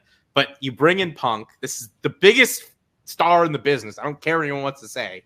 Biggest name in professional wrestling is CM Punk, and he's on the shelf after really wrestling one match on television, and that was this match. Yes. Like that's so if you look in this, they're going through it with the injuries right now, right? What did I say? What did I say? Oh yeah, is he made of glass? Because it's not like this is the first time. Like going back, since beating Jon Moxley for the AEW title, he broke his foot. Right. He tore his tricep, and then that was the same night as the brawl out. Right. So he was out 9 months, probably a little more because of that investigation, and then came and collision, and fired for that, and then first match back, torn tricep again. So, I mean, he's also 40 something years old now. Like, well, I thought this 45. I thought 45. this 45. He's actually 45. I did not know that. Yeah. at Brawl Out, because I was trying to because hindsight now is more, but at the time everyone was trying to figure out why did he freak the fuck out? Like there had to be more to this. I mean, he's Punk, but he's never done this before. And one of the things I thought was, he knew he was hurt. He knew he had torn his tricep already. He just came back from an injury. He came back from an injury before that. And so I was thinking maybe he's thinking, I can't hang with these guys. I can't be what I need to be, in this company to an extent. And I'm mad. I'm frustrated. Yeah. And I think it just goes to the fact he's just had such in-ring inactivity because of the injuries, because of an investigation in his other company. His body's just on and then off. Like your body, and he's not a great athlete. I mean, that's the other thing. He's not like a world-class athlete either. And he was away from the business for so long to begin with, before even going to AEW, and did a couple years of MMA training, which that's extra hard on your body as much as professional wrestling is. And now that age is starting to become a factor right now. Not everyone's a Randy Couture where they can perform their best at closer to Dan 50. or Dan Severn or that type of just freak, or Bobby Lashley or Brock Lesnar, who are those now, Bob Backlund for that matter. Yeah, or Bob Backlund, Jerry Lawler. I mean, Minoru Suzuki. Any of those type of guys. So, but he's also a guy that is obviously paid much in the big spots. He wants to go out there and exceed and deliver, matches that he was doing, 10, 15 years ago. But I just don't think I think the point, his body's made of glass. I don't think it may have the right terminology, but his body, I think, is starting to break down. And I think he's maybe going to have to come to the realization of that. But that then leads to the point, what are you going to do with this guy? Because he's so important to WWE. Like, you have to keep this guy on your roster. I don't think he'd ever go back to AEW, or if he'd be wanted there. But you have to find a way to utilize him, because he's great for what TKO is looking for, selling advertisements, television deals. He's fantastic as a media entity, and he's so important to the business. But what are you going to do with him? It just sucks now. He's not going to be able to be in the ring for now 9 months, maybe more, because who knows what. And then on top of that, you've got, they did the angle with McIntyre. There's no guarantee McIntyre is going to be in the company when he comes back, because he still hasn't signed. So I think right now, the way they're treating Drew, I think Drew finds a way to sign. I think I would think so too, but I think Drew stays. I think he's probably like telling them, "Hey, I'm probably going to sign, but I'm not going to tell you anything, because I'm gonna weigh my options," which is what he should do without question, just to see.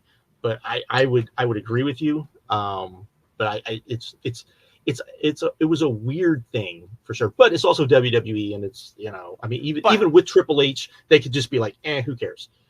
But if Drew's in charge of his social media this week, he's been amazing. Like, he has been fantastic. And with this injury to Punk, it does open up a major spot at WrestleMania. And if anyone deserves a major spot at a WrestleMania, it's him. It's Drew McIntyre. This guy won the title in front of 0 people during the pandemic, which I feel so bad for him. I'm somebody who didn't think he was the right guy at that time, because he was not this guy he is now by far. Like, he's so much. I think it's hard to say just because of the pandemic, because when he won the Rumble, like, the reaction he got was incredible. And then the pandemic happened and killed all the momentum that he could have had from a fan perspective in that. I think the pandemic cancels out a lot of those thoughts. But I think he deserves this opportunity if he's going to, I think he has to wrestle Seth for the title on one of the nights to close out. And I think the way he's going, you can build him up. And he should win. Serious hater. He should win, because we don't know the status of Seth's health too, because that's an MCL injury. Right. So, I mean, this card is changing by the moment for WrestleMania, which is, I don't think they ever expected that, because these plans are always like so locked tight, and they, get very well. And just so people who watch this know, the thought now is, Brock won't work Mania. He'll work like Saudi or something something that they're actually going to get paid. I don't think Brock. I don't think we see Brock for no, this no, year. Rock, not Brock. Oh, Rock, yes, Rock, yeah. Rock, because Rock and Roman, they don't need a title for that. That's going to sell out anything. There's some people. I don't know. Okay, this was because Martine brought this up. He brought up Hogan before. I was so shocked at how much he was on that pay-per-view. I was like, Hogan, what? yes. I was like, what is going on? And it makes me, it worries me that they're going to be dumb and they're going to be like, no, Roman has to beat Hogan's record, right? Because he's never going to beat he's never going to. Bruno, no. We're not. And they don't even really talk about Bruno's record anyways, because that's pre-Vince and all of that stuff, but, so I wonder, are they going to be like, nope, we're waiting until he beats Hogan's record, which would be so dumb.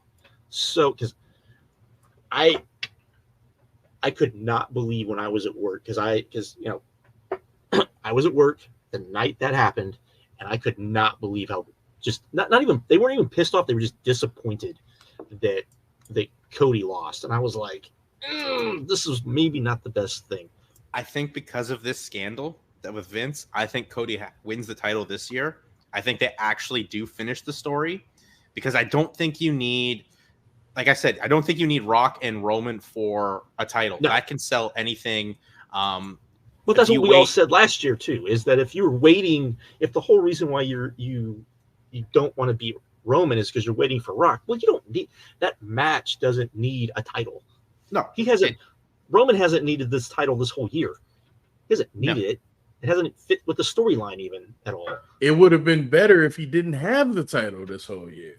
Whatever. I would agree with that for sure. And I agree with all of you. Cody should have won last year, especially the momentum that was behind him, showing, John Huber's children in the front row. And then they're like, oh, Roman won, like with a very 1984 finish in that match.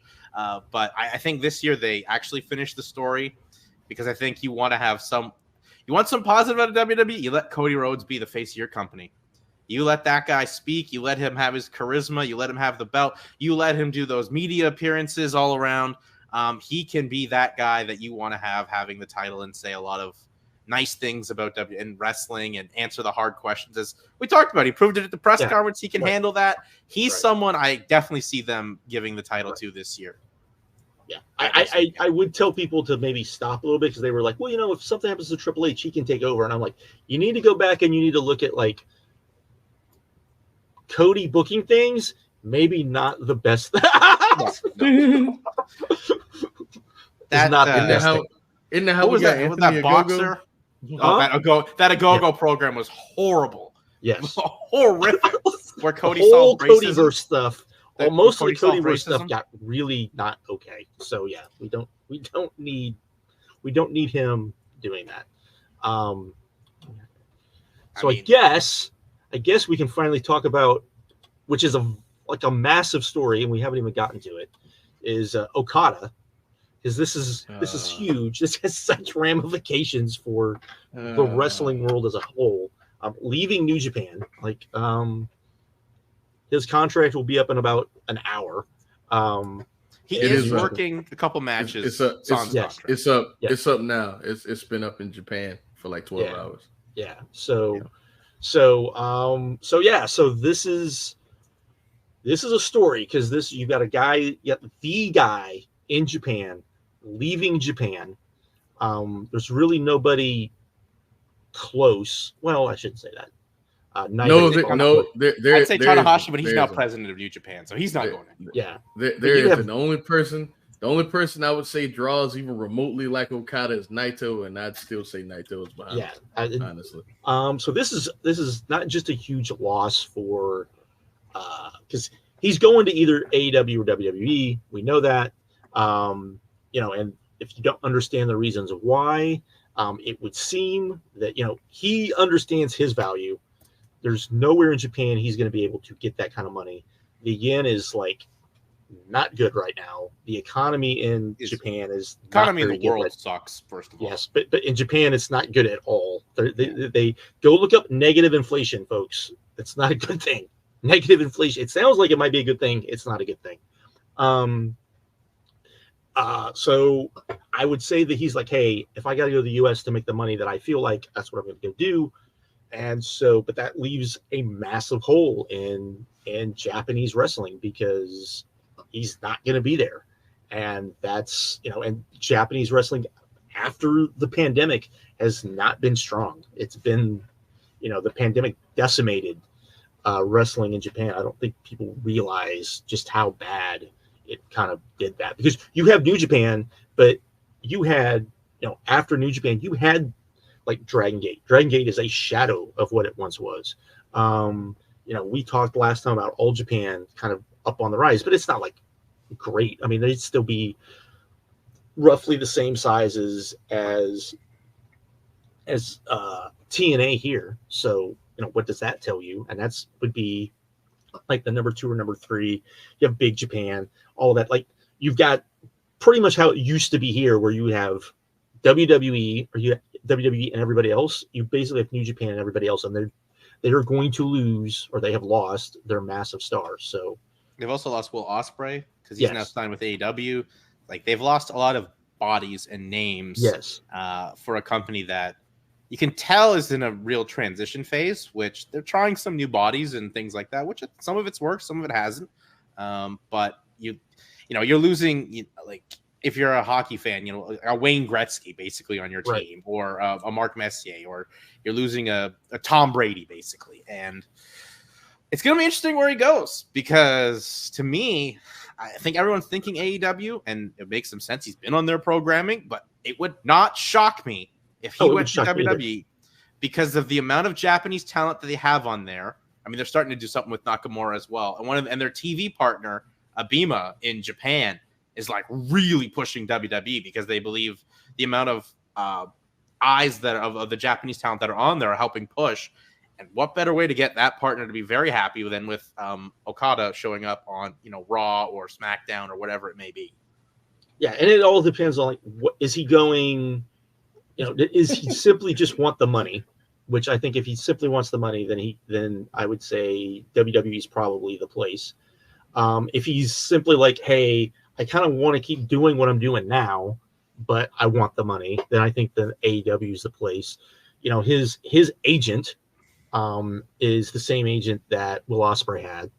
Barry Boone. Negotiated, who has ties with AEW. Like, and I was watching a Sean Ross Sapp thing, and he was talking, and him and Jimmy Van were talking about the fact that people were all confused because there's all this miscommunication about information about Okada. And I'm kind of like, well, it depends on where you're getting your information from, because it's pretty clear if you listen to everybody that no one really knows what he's going to do, that both sides will both tell you at the same time, yeah, he's coming, no, he's not coming. So I think it really depends on what he wants and what he wants to do. And it's not like he doesn't have a lot of money. His wife also has a lot of money. I don't think people realize that. So it'll be interesting to see. But I will say this. I think me and Markeem will probably talk about this. The reaction from the Japanese fans to Tony Khan, if he signs him, I think is very short-sighted, because it's like, oh, well, it doesn't matter which one he signs with because he leaves either way. And I'm like, well, yeah, but if he signs with AEW, we know that he'll be able to come back if he wants to. It's all if he wants to. If he doesn't really want to come back, if he's like, I don't care about wrestling in Japan except maybe once or twice a year, then you can go to WWE, because that's what's going to happen. You're going to wrestle in Japan once or twice a year. So I think that's kind of where a lot of this misinformation is coming from, because people don't understand that it's not a complex story. It's just like there's not a lot of moving parts, and it's really just kind of up to him and what he wants to do.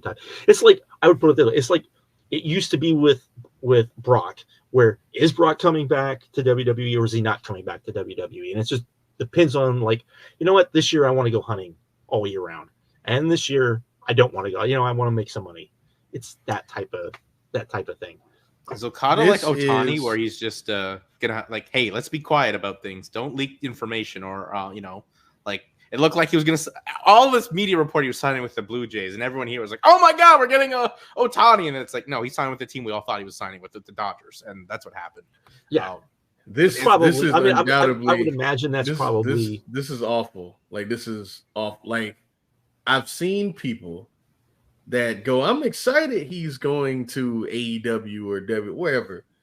I'm not involved in your stupid war, people. I want pro wrestling to be in a good spot. Him leaving Japan is just it's bad horrible all the way around. It's a bad. I didn't want what I said. I don't want people to take that the wrong way. My point is that him going to AEW is the better of the two options if you're a fan of Japan.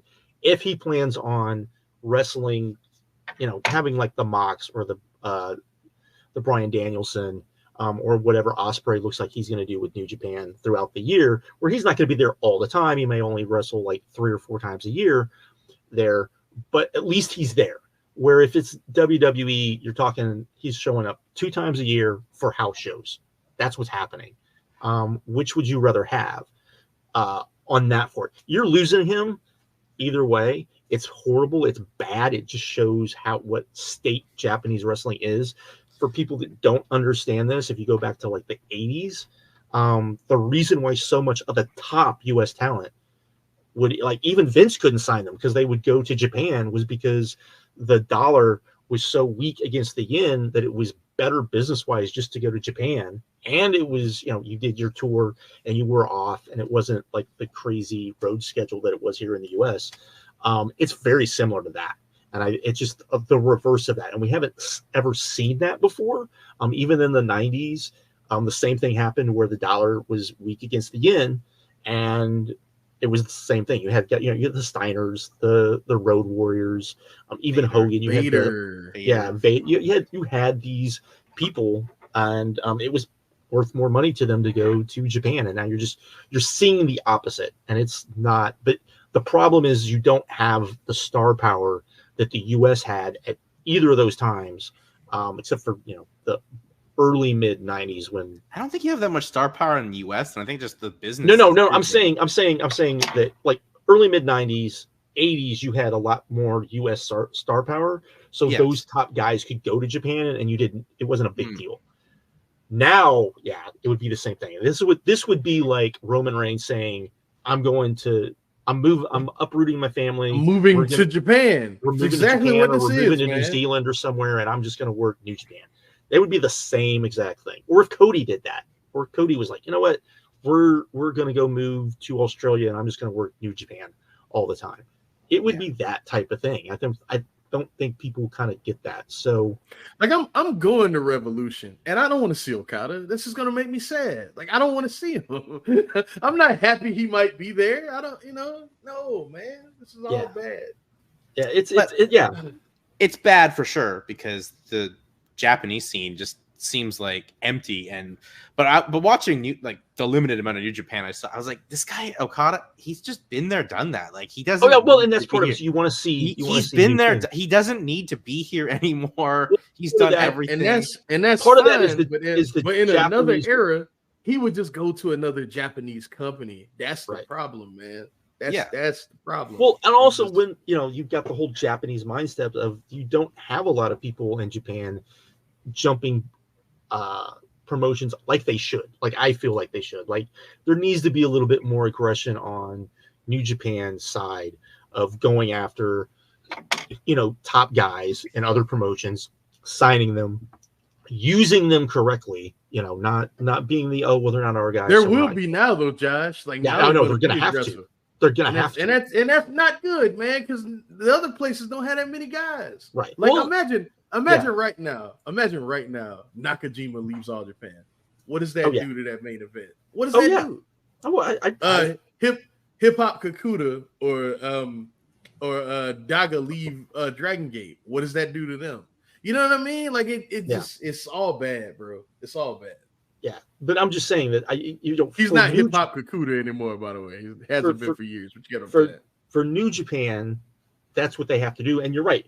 And then it starts this effect, and it's it speaks more to where Japanese wrestling is and where like the state of Japanese wrestling is. So yeah, it's there is that too. I think the combat scene in general in Japan's not that great Well, right then, now. and well, I mean, again, the economy isn't good. So yes, so, I mean the pandemic hit that country really hard, and they're still really trying to overcome that. And yeah, it's just not a grand thing. Also, I gotta be a jerk before I get out of here. I'm not in a mood to see these WWE fans act like Okada's the greatest wrestler in the world when we told y'all that for years and years, and all y'all did was call him overrated. But whatever, man. Well, whatever, man.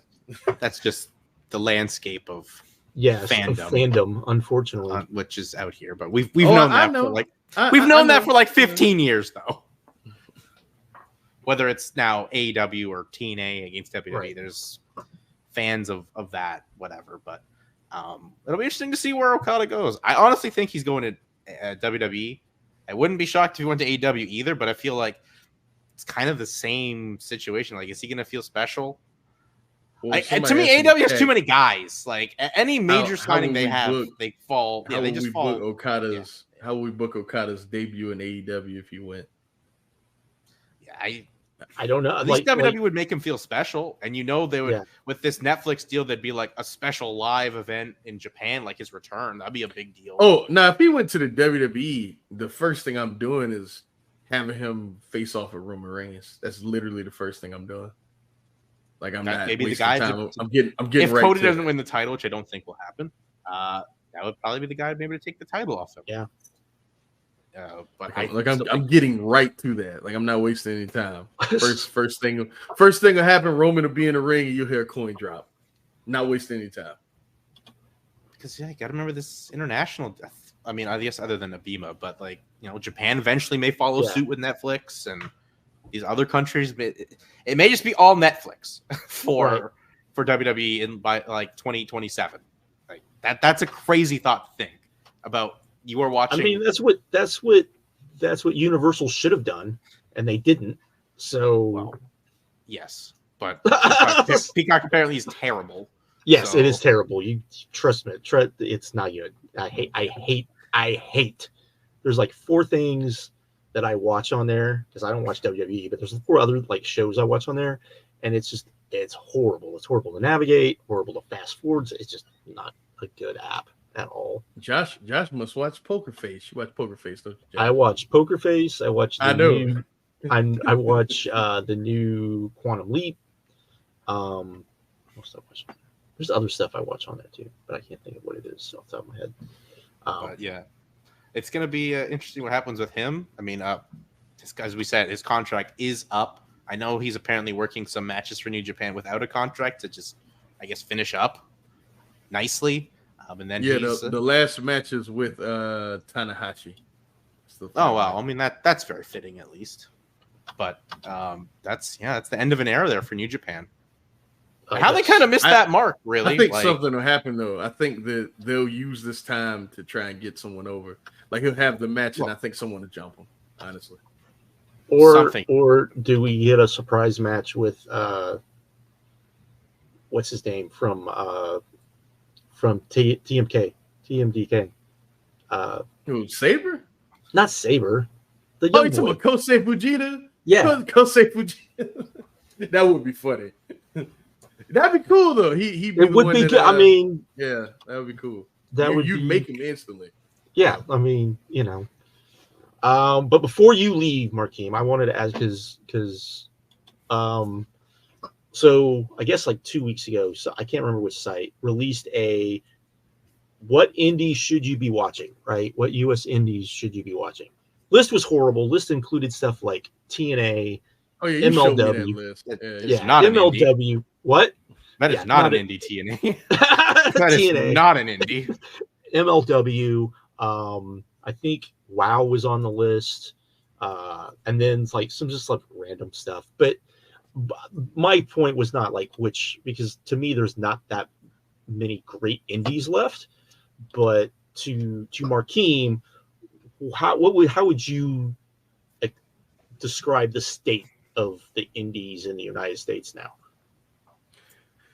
All right, so I won't be as as hard as some people are, but I will say that we are at a point where they got to stop relying on Tony Khan just loaning them guys so they can pack houses instead of they exactly. Sean Cedar said it best. The answer is none.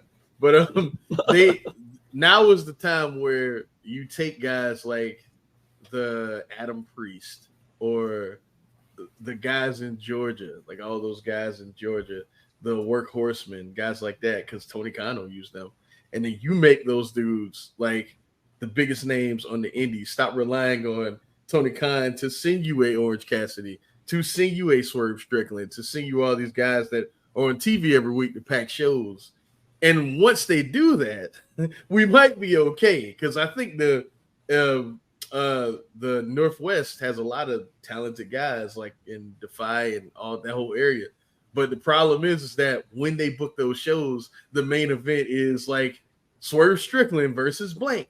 And I'm like, and you know, Swerve can't lose. So why even do this? You know, it's yeah, man. Stop focusing on those guys and build some new guys because there is talent, but you use them the same way. Use them the way AEW does. AEW. You think part of the problem with the indies is that, and I'm not picking on them. It's just I think I wonder about this is the fact that GCW is so horribly booked, and they don't use talent well, and they don't use the right talent that they should, because their core group of talent just isn't very good. You think that has a lot to do with it? Because you're not getting anybody like that you could like, even if you're trying to do a super indie, who would you even use, right? Type of thing. Do you kind of agree with that? Because I've been thinking about that for a while. GCW is the closest thing we have to one, but like you said, it's like, because back in the day we would have like PWG and Ring of Honor that kind of set the standard for like what everyone else was doing.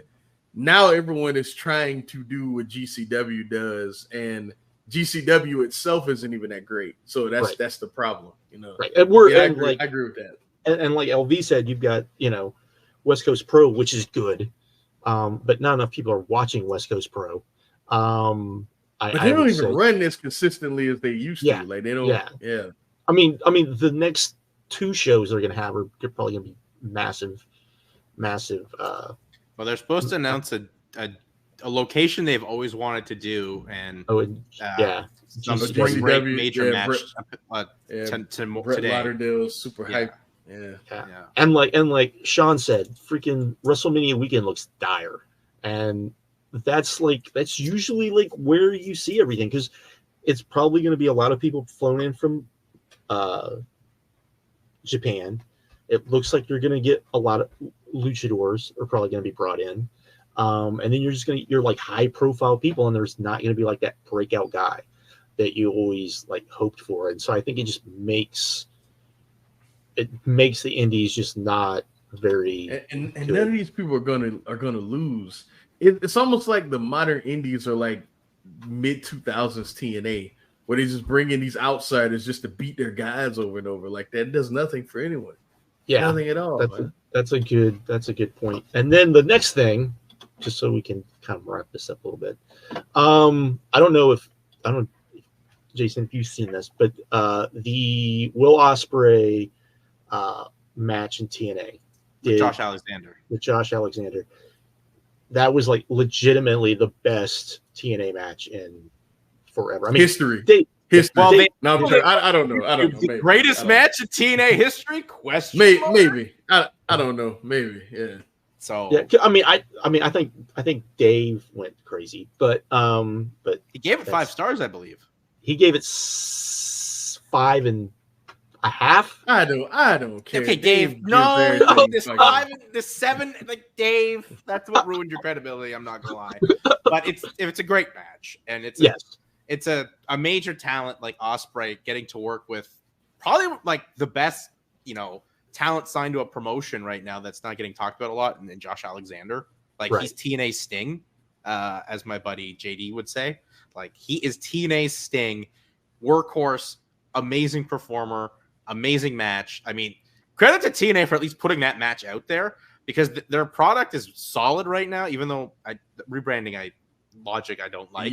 But, Will wanted to lose. Like Will. Oh yeah, he wanted to get this guy over and build some name and stuff like that. But they put this match out there. The product's been great. Go check this out. It's an amazing, like it's the probably up until Collision and that cage match, it was definitely like best match of the year. And now with that match, I mean, we're 1 month in, but still. Yeah, I know. Josh, I got something I gotta show you later. I don't know about that. Okay, it's up there. It's up there. But yeah. What I want, my favorite part of the whole thing, even after the match, was Scott D'Amore coming out there and cutting that promo. And I'm like, yes, this is what you need to do, sir. This is what doing the Paul Heyman promo. Yes, man. Yeah, I was like, let's go. That's right, TNA. Shit, let's do it. By God, be Mark that seems guy, like it's man. 2005 all over again. Like, yes, the alternative. Exactly. But hey, at least it's not people on Twitter saying that GCW is the new ECW, and I just every time someone says that, we don't have time. Fries. We don't have time. We don't have time. We're almost at 2 hours, shit, man. I hate that shit, man. Almost 2 hours. I will agree with LV right here. Scott does get off the TV a little bit. From what I've seen. I watched the pay-per-view, which was that promo was awesome though. Oh, for sure. Once in a while, maybe, but not every damn show. Yeah, like the promo at the pay-per-view was was a little eh. The promo after this match, it was better. It was what it needed to be, because it was definitely like, hey, whatever. Yeah, and then we won't even get into TNA number 2 crap. That's Great episode, but a lot of stuff's happened, and I'm sorry, TNA. Once again, your rebrand amazing, I guess. I don't know.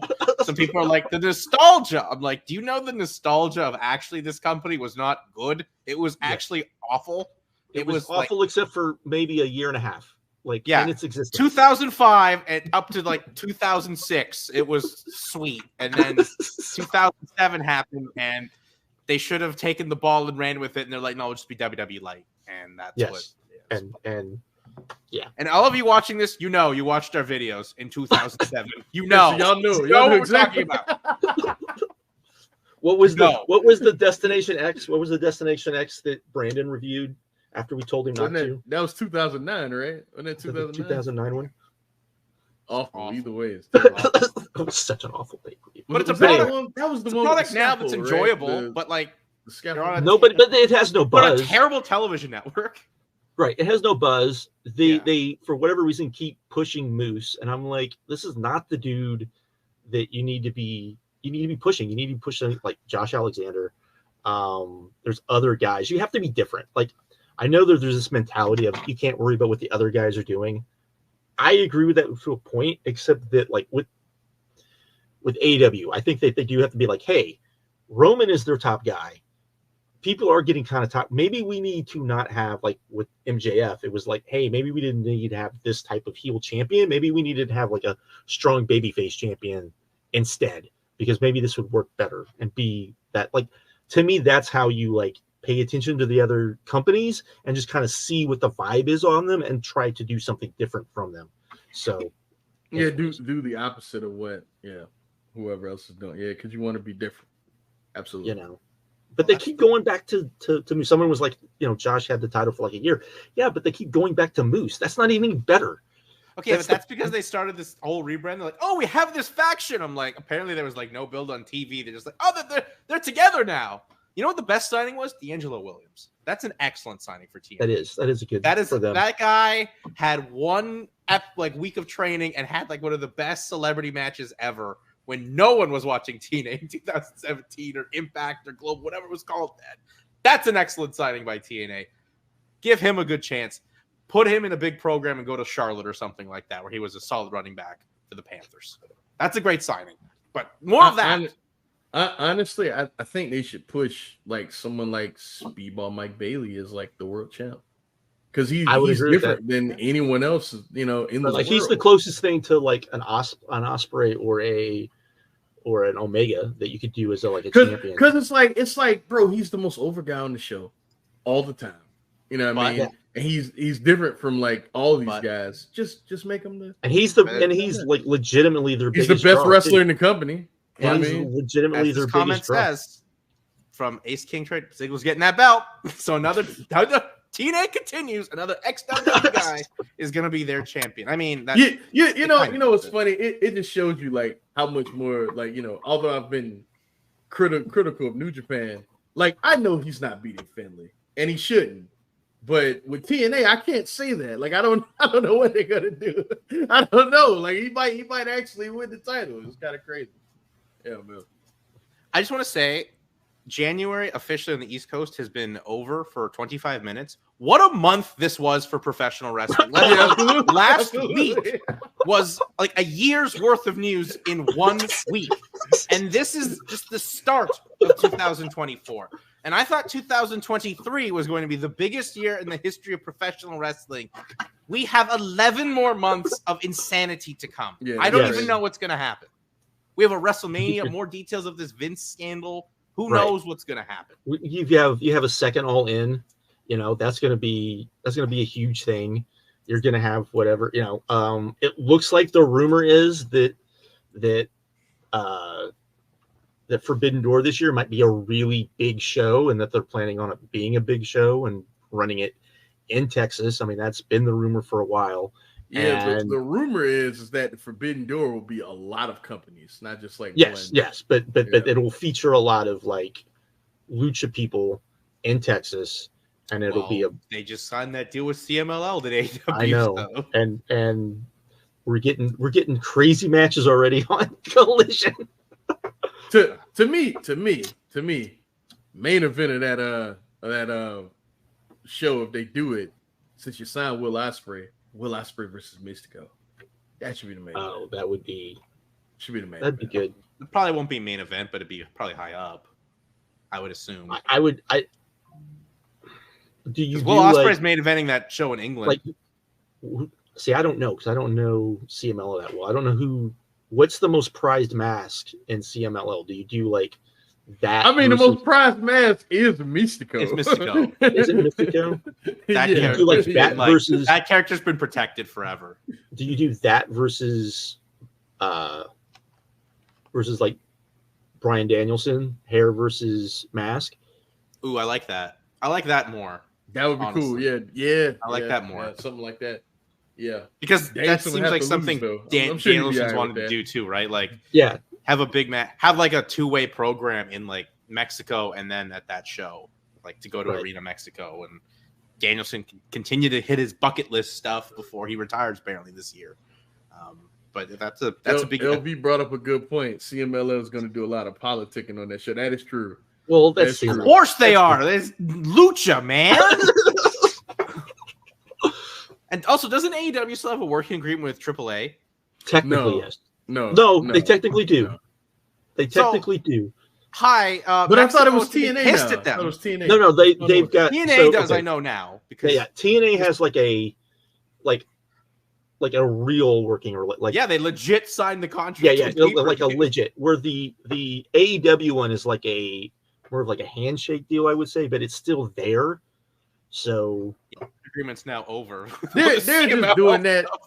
They're just doing that until Vikingo is a free agent, so Tony can sign him, and then they'll be like, "Yeah, y'all get on through. We don't care no more. Go away, go away." Wow. Just Tony Khan's just buying his time, man. Just waiting for him to be a free agent. That company needs to have a big year too. Like their houses are just awful, like just terrible looking at on television. Are you talking about AEW or AAA? Yeah. Which one are we talking about? I mean, Triple Mania schedule's announced, but that's just going to be insane, and as usually is like 10 million blade jobs and stuff like that for 3 straight shows. And you'll get like 1, maybe 2 great matches on it, and it'll be like throughout all 3 shows, and it's like, what are we doing? AEW's attendance is so weird because the pay-per-views always do great, but the weekly TV. Well, I think the thing with the attendance is that there were things they needed to change almost 2 years ago. They still haven't changed when it comes to running shows, the way they're doing the tickets. the whole thing. I mean, we could do a whole show just on that, another hour just on that. Dude, they need a lot of changes. Like Tony Khan, they need to think about. Well, I mean, they hired the new WWE guy. They just tonight started announcing the shows that it looks like he's the one that kind of booked. So as far as like the venues, so we'll see how it goes. Like that's why when people are like, "Oh," and I'm like, "Well, you just got this new guy. Let's see what he does before we start really freaking out." Straight up, what is wrong with running smaller venues until you fix this? Like, what's wrong with that? There's nothing wrong with it because it actually looks full, and then you sold tickets. Yeah, and then the show has more energy. And honestly, like straight up, I would watch on TV a show with like 3,000-4,000 people in a smaller venue going nuts than a big ass basketball stadium where you see empty seats. Okay, go back. Everybody can pretty much get the network. Go back, watch Classic World Class, and that little venue, Sportatorium. Yeah, just absolutely like you think freaking like the ECW arena was crazy. You need to go back and watch like Classic, like Sportatorium, just people going absolutely apeshit crazy, and it comes off like it's the biggest fucking deal in the world. And there's like maybe 5,000 people there. Not, shit. That's why AEW Crockett looked amazing. It was a TV studio with like 20 people. Right. It sounded like 300 people were in there. Yeah. You just have to. Yeah. Like I to me, if you're being blocked out of the really good and the top arenas, then you have to kind of get, I think, creative, and that means maybe running smaller venues, maybe running more soccer plays, like the smaller soccer stadiums. I think that would be, because I think people hear that and they go, "What do you mean?" Like here in the States, and they think, "Oh wait, but smaller soccer stadiums, you'll max out at 10K." I do agree. I love when they go to Daly's place, but they do that now once a year because we ran here all the time during the pandemic. It looks bad. I'm like, Daly Place is a cool looking environment, which that company needs to be anything different than WWE. Right. Like that's why Daly's Place is like one of my favorite venues. Or Arthur Ashe when they run Arthur Ashe. Those outdoor environments. Different. Right. Yeah. Something that looks different, something that looks like a video game. You're just setting yourself apart from the competition. But yeah, smaller is not always the worst. And this company can run, they can run minor league, professional teams like that, like minor league basketball, hockey. Like you don't have to run where the Celtics. Right. As long as like what you want is you want smaller venues that have good locations, because that's like here in Kansas City, when they run the place they run here in Kansas City, one of the big issues is that where the money is in Kansas City, that's that little podunk arena that they run is an hour away, okay, on a weekday. That's not the best location. And so nobody's doing that on a Wednesday night. Are you crazy? Yeah, I mean, they've done good there, but that's an issue.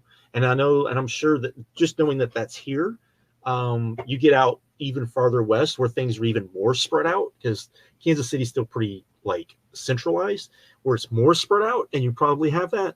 You've got to be like, okay, we're going to run these smaller venues, but it has to be somewhere that's more centralized and that's easier for people to get to. I think if you do that, I think some of this would probably help. So we'll see. I mean, plus I guess, is AEW in the process of negotiating new media rights deals this year? Yeah. So the rumor, let me say this again, that I have heard is that the deal is done. The issue is that I don't want to say that it's written, because it's not completely written, because they're literally waiting to find out what happens with the NBA deal. Because if Turner Sports doesn't get the NBA, that changes that changes everything. AEW is a big priority then, right? Instead of being a secondary, right? And which days they'll run, because then you would probably move Collision. Then you get your Tuesdays and Thursdays. Yeah. So it changes things. So the deal's done. They're just waiting for the NBA deal to get done so they can truly finalize the deal. There's probably I'm saying this. I haven't heard this. I wouldn't be shocked if they literally have two deals, depending on what the NBA does. They're getting one of the deals. So Yes. But at least the WWE deal's done now that we don't have to listen to the freaking like, oh, Turner Sports is going to get Raw. Yeah. Oh yeah, that wasn't. That wasn't oh gonna man, happen. it was fun to talk about, but come on, man, we knew. Yeah, but I mean, I think this deal's great for AEW. They're going to be the company on television, right? Right. I mean, that's the thing. That is true. Yeah. That is true. Well, sorry, they'll be the only one really on television starting in 2026 after the Peacock deal in the United States is done. Yes. Like, internationally, like here in Canada. In Canada, AEW better become like the hottest freaking product and push Canadians. Do whatever you can because you are the only wrestling that will be seen on television for anyone to find. AEW, this is a golden moment for you come next January. Well, think if they do this deal in the UK too, where well, that's what I'm saying. Like the Netflix deal is like hi UK, everything's over there now too. So England, you better run there too, as much more than just like, oh, we're gonna sell a major stadium. Like you have a market there. Like TNA, a big, we crapped on them for a lot, but they were able to hit that market in the UK and have a lasting imprint there. Like you hear Will Ospreay say, "I wanted to wrestle in TNA. That was the company I wanted to work." Yeah, because that was the one that was on TV. Because WWE was behind a not just a paywall, cable paywall. They were behind a paywall. Yeah. So AEW, you better take this, TNT sports deal in the UK. Like this is a golden chance for AEW. I mean, that's also a conversation for like a year from now. But this is a massive chance for AEW to really, prove how valuable they are. Not only is this a wrestling product, but as like a sports entity. Right. So, yeah. Yeah. Okay. So we've gone for 2 hours. That's probably more than enough. Yeah, I gotta get up in like 5 hours, yo. We thought you went to sleep got up before Dynamite, so that's the benefit of working graveyard shift. But we'll be back in 2 years or 2 years. 2 years. 2 years. 2 weeks. I mean, it could be. You don't know with us. Yeah. Hopefully, like I said, hopefully Chase will be back. Still haven't heard from him, so we don't know what's going on with him. Yeah, I still haven't heard from him either. Checking my phone. Yeah. But we had a lot to go over. Hopefully we don't have this much to go over next time. But like I said, we'll be back. Thank you guys for watching. I will re-upload this so that more people can see it. And we're out later. The Skype talkers, we're coming back, baby. 2024.